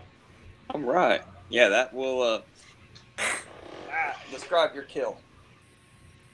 As he pokes through carefully, he pushes his head through first to take a quick look. As he looks up to his left, he sees Tracker with the sword, longsword, up above his head with both hands, and his eyes open as big as platinum pieces. And down comes the sword across his skinny little bone neck, and his head tumbles and rolls down the gravel and bounces off the table that's set up as a wall. All right. Vlad, you're next.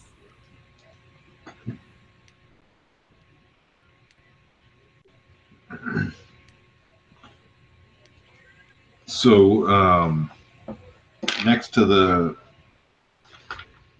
one that the Tracker just killed. Yeah. How many are next to that one? Let's just say they're in a line right behind one after the Oh, other. okay. Okay, so I'm going to skirt to the side, and I'm going to try to lunge in with the sword. Okay. And get the next one in line. Using your great sword? Yes. Okay. Going to attack recklessly? You know what? He's going to act recklessly because he sees that it's a single file line of enemies. Okay. So. Okay. So that is a 22. Yep, that will. And the damage. It's going to be. It's going to be 11 damage. Describe your goblin kill. Okay. Well, Vlad came in rushing with all his strength and just kind of recklessly lunged with a quick thrust and caught the goblin just kind of right underneath his top lip, and the sword just went right through his brain and stuck out the back, and quickly pulled it right back. Brain. As he falls on the ground dead. It'll then be Scooter, your turn. The first two have been seen. You can't quite make out any coming from there again, but you can hear that there's more. If I can hear, if I can't see any to attack, to cast a spell at, But you could definitely move around the corner to look down the hall to the rift and see them if you want to move. Nah, I'll stay back where I am and I'll take a readied action. The first two that I see come out, because they've been coming out kind of single file. Hopefully I can catch two of them within 5 feet of one another, and I'll cast Acid Splash when I see them. That's quite possible. All right. As a matter of fact, you will at a moment. All right. There are 3 goblins left. They will all run up since you have kind of standing in their way, Vlad. They'll all slash at you with their short swords and will bonus action disengage after they have assaulted and come into the room. That will be a miss on the first one, even with advantage. What schmucks. That'll be a 13 and a 10. Second one, same thing. Oh, and by the way, those two are the ones coming out real close to each other. But I want to finish up this third one first. Oh my god, and that is with advantage, a total of 6. These are the worst goblins of all time. Vlad's gonna laugh at them, taunting them. Come on! So they all run up to you and slash at you, and as they do so, they nimbly jump out of the way and run into the room proper, thus disengaging as a bonus action, so it's not provoking opportunity attacks. And as they exit rolling, go ahead and take your readied action, which I believe is... Acid Splash, so if there's 2 of them within 5 feet, they will have to make a dexterity savings throw DC of 13. And that would be a 7 and a 14. One of them makes it, one of them fails. Okay. Well, the one that fails...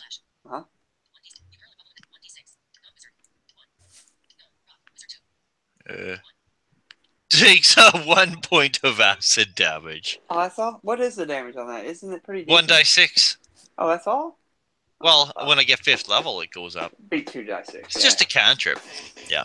Well, yeah, Elder Splash is a cantrip, and that's a d10. Yeah, but still could roll a 1. Yeah, fair enough. Right. It burns, it burns! You go! But in the interim, that would be all their turn. They are now all standing into the room proper itself. Tracker, what would you like to do? Strike. Not a bad idea.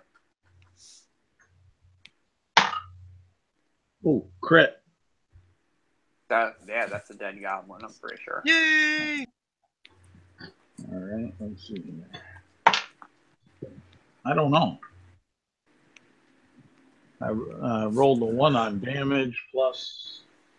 Well, if it's a crit, you roll 2 dice. Yeah, but you're talking just on the 1 would be 5 points. He'd still be alive. And 8 there, so that's 13 points. And he is no longer alive. And Tracker will take the longsword with both hands and he'll flick it to the left and right, throwing the blood off the blade, hopefully in the eyes of the other goblins. Ah! Goblin blood, the original Axe body spray. Vlad, your turn.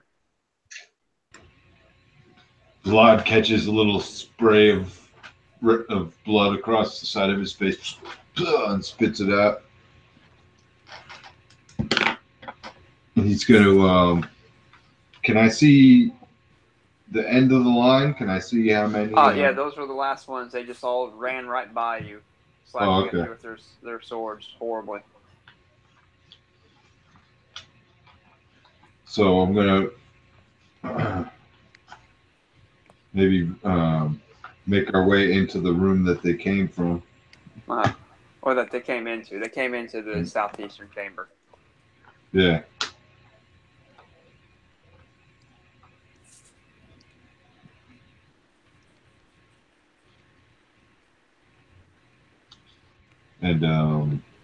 And whack them with your sword. Yeah. Yeah, I'm gonna try to trip them up and kind of like chop their legs off. Okay.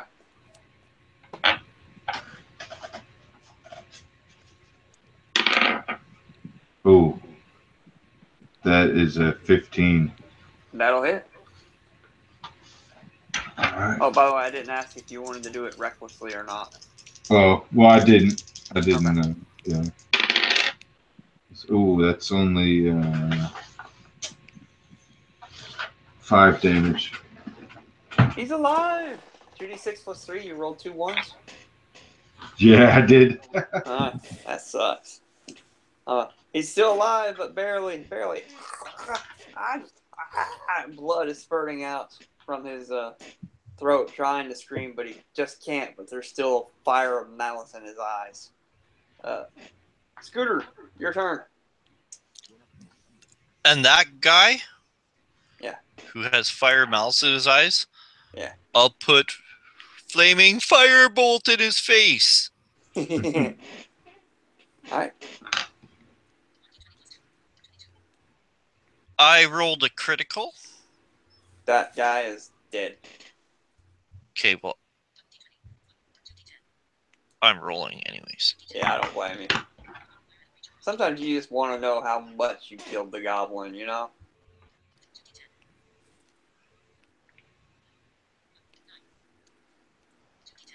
Not great, but still cool. 9 points of fire damage he takes. But he can't because his throat's been slit.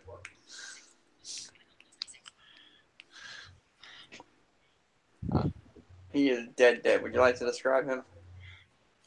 Just as I say, he has like flame and malice in his eyes, and he's kind of grasping for breath. And I literally flame bolt him like right in the face, searing and scorching his trachea and lungs, and searing his eyes sealed open.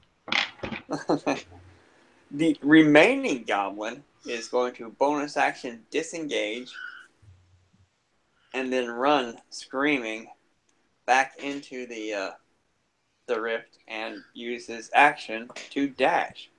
The tracker, are you going to try to track him down as I determine how far he could have made it? I think their movement's 30. Yeah, so that would be 60 feet. Yeah. Action and dash. Yeah.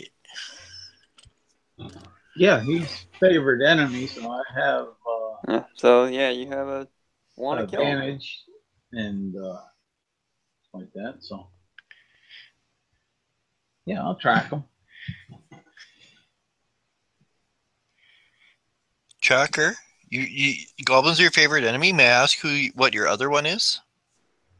I'm using the UA Ranger, so all humanoids are our favorite enemy. Oh, okay. Okay, I was just wondering. As far as that, that's why I first time really running a UA Ranger. No, that's okay. The only reason is because, like, as far as I know, if you have like a favorite enemy that has a language, you get that language as well. Yeah, so you would speak goblin. No, I get because with UA Ranger. Yeah. Well, that's I get to choose one language. A language. Yep, from any humanoid. Okay. And I didn't pick goblin. Yeah, that's what. What confused me about it was UA Ranger. Yeah. Okay, that's all right. Didn't mean to interrupt. I just was wondering. No. And but it's trying to keep some of the different changes on this one. As you move just into the rift, you can still. Oh, it's dark in there. You don't have dark vision. You can't see them. Never mind. There's no phosphorus fungus growing in this. No, I don't. In the rift, so you can't see them. Never mind. And I'll look around as I poke my head in there. Mm-hmm. And I'll say, I don't know where he went. And I'll back on out and let Vlad and Scooter Libby know what's going on. Sneaky bastard. I know. I can't wait for third level. I was thinking about giving you third level after this one. What do you get with third? Well, the conclave that I'm going to take because it makes sense with what we've been doing is the Underdark Scout. Oh, I haven't read that. And it will give me dark vision. Really? Yep. There's a ranger feature that gives you dark vision? In the UA. Okay. I'm going to it right now. I usually take it's Deep Stalker Conclave. Uh-huh. And it says most folk descend into the depths of the Underdark and only under the most pressing conditions, undertaking some desperate quest or blase and like that, on that strive to reach to the top. But at third level, when you choose your conclave, you're a master of art of ambush. And so you get on your first turn of combat, you gain +10 to bonus to your speed. And if you use an attack action, you can make an additional attack. You also are adept at evading creatures that rely on dark vision. And such creatures gain no benefit when attempting to detect you in the dark and dim conditions. Additionally, when the DM determines if you can hide from a creature, then the creature gains no benefit from dark vision. And Deep Stalker Magic at third level gives you dark vision out to a range of 90 feet if you don't already have it. Oh, 90. Wow. So with us so far with this ranger playing so much kind of in the dark and in the deep. Sunless Citadel. Well, it just made Makes sense to take that conclave. That's where he's been gaining his experience. Yeah.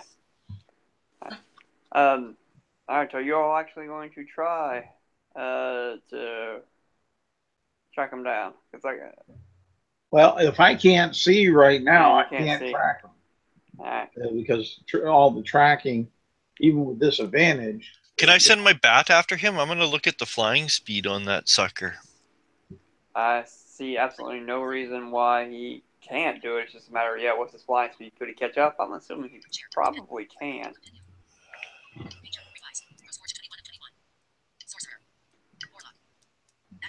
Oh, here. I got the monster manual right over here, man. I'll look up a bat flying speed.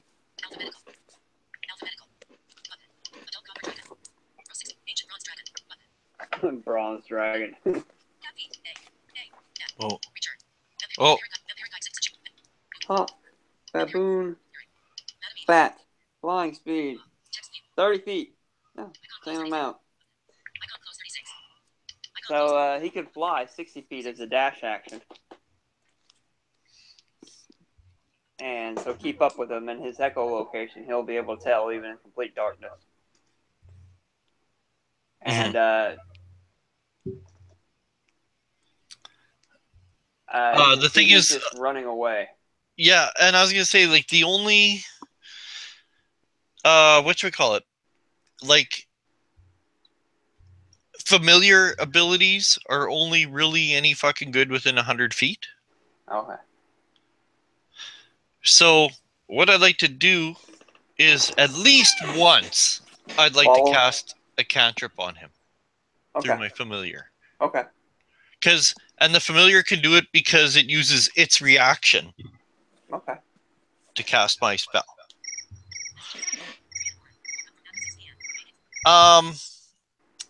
Is he wearing metal armor? No, they're wearing like a leather. Okay, because I would really like to Shocking grasp. Yeah. Okay, I'm just trying to. Do gnomes have dark vision? Yeah. Right. Well, you could follow down the rift and yeah, I will. And stay within 100 feet, and I'll just because I can only move 25 feet and cast my spell. Okay. But that would still easily keep you within 100 feet for a couple rounds. Yeah. Okay. All he's doing is he's going to be dashing, but guess where he's dashing to?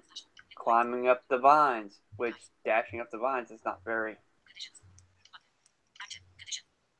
And it's not. Yeah.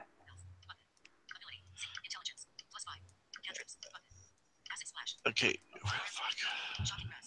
Okay, yeah. There. Shocking grasp.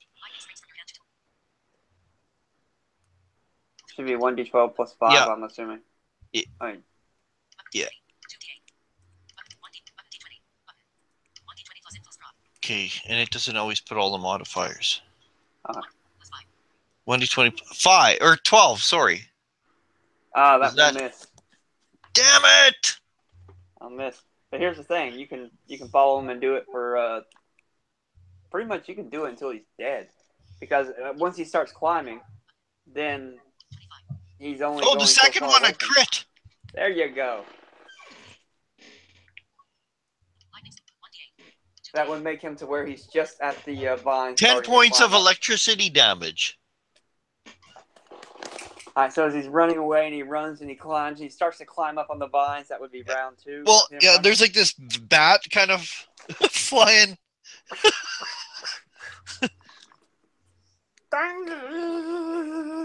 He's sitting there shaking.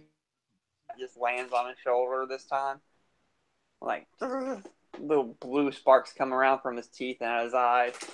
And you can just see blood draining from his ears and from his nostril as he then falls 5 feet or so. He had, 10 feet, say he had to jump up and grab the vines hanging out. And he falls down into the detritus. Nice. Yeah. So, after not very long, I come strolling back, and my bat will be soon to follow. Yeah. Took care of him. Good. Just like that. How'd you take care of him? I sent my familiar after him. You know, bloodsucker. He sucked his I blood. told you he was a bloodsucker.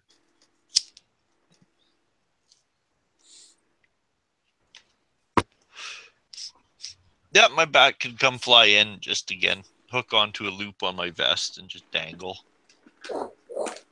I'm just seeing Batman Bat come, flying around. That's what I'm picturing in there. That might. Bat scooter. Bat scoot. Bat scoot. Just a gnome in a Batman outfit? That'd look funny. Okay, so at the moment, the laboratory is yours. All these goblins have been cleared out from it. You have the barricaded going back to the vine room. We'll just call it the vine room from now on, okay? Okay. And then you checked out a little of that rift, but not all of it, Mm-hmm. or the corridor that continues down on the rift. And there's also a door on the northeastern side of the northeastern chamber off the main laboratory. Decisions, but at the moment, it's starting to get a little late. Does anyone need to rest? I don't think anything happened to any of you all at all. No. No, I was lucky. Do we get a 3rd level? Yeah, next session we'll have 3rd level. Yay! All right. And with any luck, we All will right. be able to finish this out. Maybe. Maybe not. But I think we can. And then we move on to another one? I'm seriously thinking about just going on to the next Forge of Fury. Yeah. Sweet. Yeah. I like it. I've been checking it out a little bit. I like the Forge of Fury. Although I'm going to tell you, I'm most likely going to skip the Shrine of Tomoakon. Oh. I don't even know what that means, so it doesn't matter. Oh, that never know. was a sweet original adventure. It was. Aztec. What was the theme? Aztec. Oh, yeah. I was so hyped over it because it was probably the oldest one in here, right? I don't know. Against the Giants, maybe older. But it just, I don't know. It just sounds so boring. At least this had a point, This one has some story. This one has something to it. I mean, I could homebrew or change some things around for this Hidden Shrine to Mokan to make it a little more interesting. But that's all it is. It's just a straight dungeon crawl. There's no rhyme or reason to it besides, hey, let's just go see what's down here. Yeah. Well, that's it. This is still fun. I've lost 2 characters already, but Yeah. that's Sorry. Don't apologize. I actually kind of got a kick out of it because Yeah, lowland. Well, you hear a lot of people complaining about like, or there's no death or whatever. Well, I don't know. It's too easy. I got yeah. insta killed 2 different ways, or not insta No. killed 2 different ways. I didn't insta kill you with this guy. He just failed Yeah. essays. Yeah, well, that's what I mean. I That's not- corrected myself, not insta kill, but I died 2 legitimate different ways. Like, I mean, Yeah. Now Laurent got insta kill. yeah, You stop and look at it. First of all, first level characters are easy to die. Oh yeah, they. oh yeah, they are. I And was then talking to somebody, and they really believe that the higher level you are, the more deadly it gets, simply because, I mean, yes, you have a lot of the abilities, you have a lot more hit points and everything, but the monsters have great things to do too. And I've just heard people complain that it's hard to die. Period. and now you got to take that with perspective. I think. With them I think talking. so. I think they're talking more so that yes, it is hard to die in 5e right now and whatnot, but I think it's really DM dependent. Well, it is.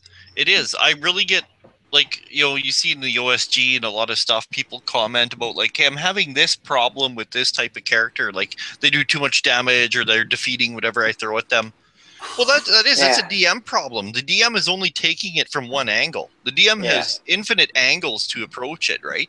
And all that it is, that character has found a way to beat that DM. That DM isn't changing. Well, yeah, I'm not disagreeing with you all. That is 100% accurate. You need to change tech. Things can't use the same things all the way. Like if you're constantly killing players, well, that's not. It's just a matter, and it's not about killing players or not killing. It's just running the stuff fairly how it ought to be run. Fairly. Right. Because like it seems like there's a big divide against role players and what, gamers? Power gamers, yeah. Well, they call them power gamers, but those are just people who follow the rules. No. I'm really on the fence. To me, the whole point about Dungeons and Dragons is both sides. Right? Yeah. I love the mechanics. I love the rolling the dice for your chance of success or failure. And I also really love how role playing not only gives you the immersion, but I learned from a DM a long time ago. First DM I ever had when I started, like fucking 30 years ago or whatever. That like the better you role play, the more detailed things that you can describe, even the way your character walks across a room or whatever, will either augment a role or forego it altogether. Right? Oh yeah. If you say that you walk into the bedroom and you look in the bureau, you don't have to roll an investigation. Because you roll an investigation, say, okay, you find in the bureau, right? Yeah. But if you actually say, well, I'm going over there and looking in it, well, you're going to find it, right? That's a good example.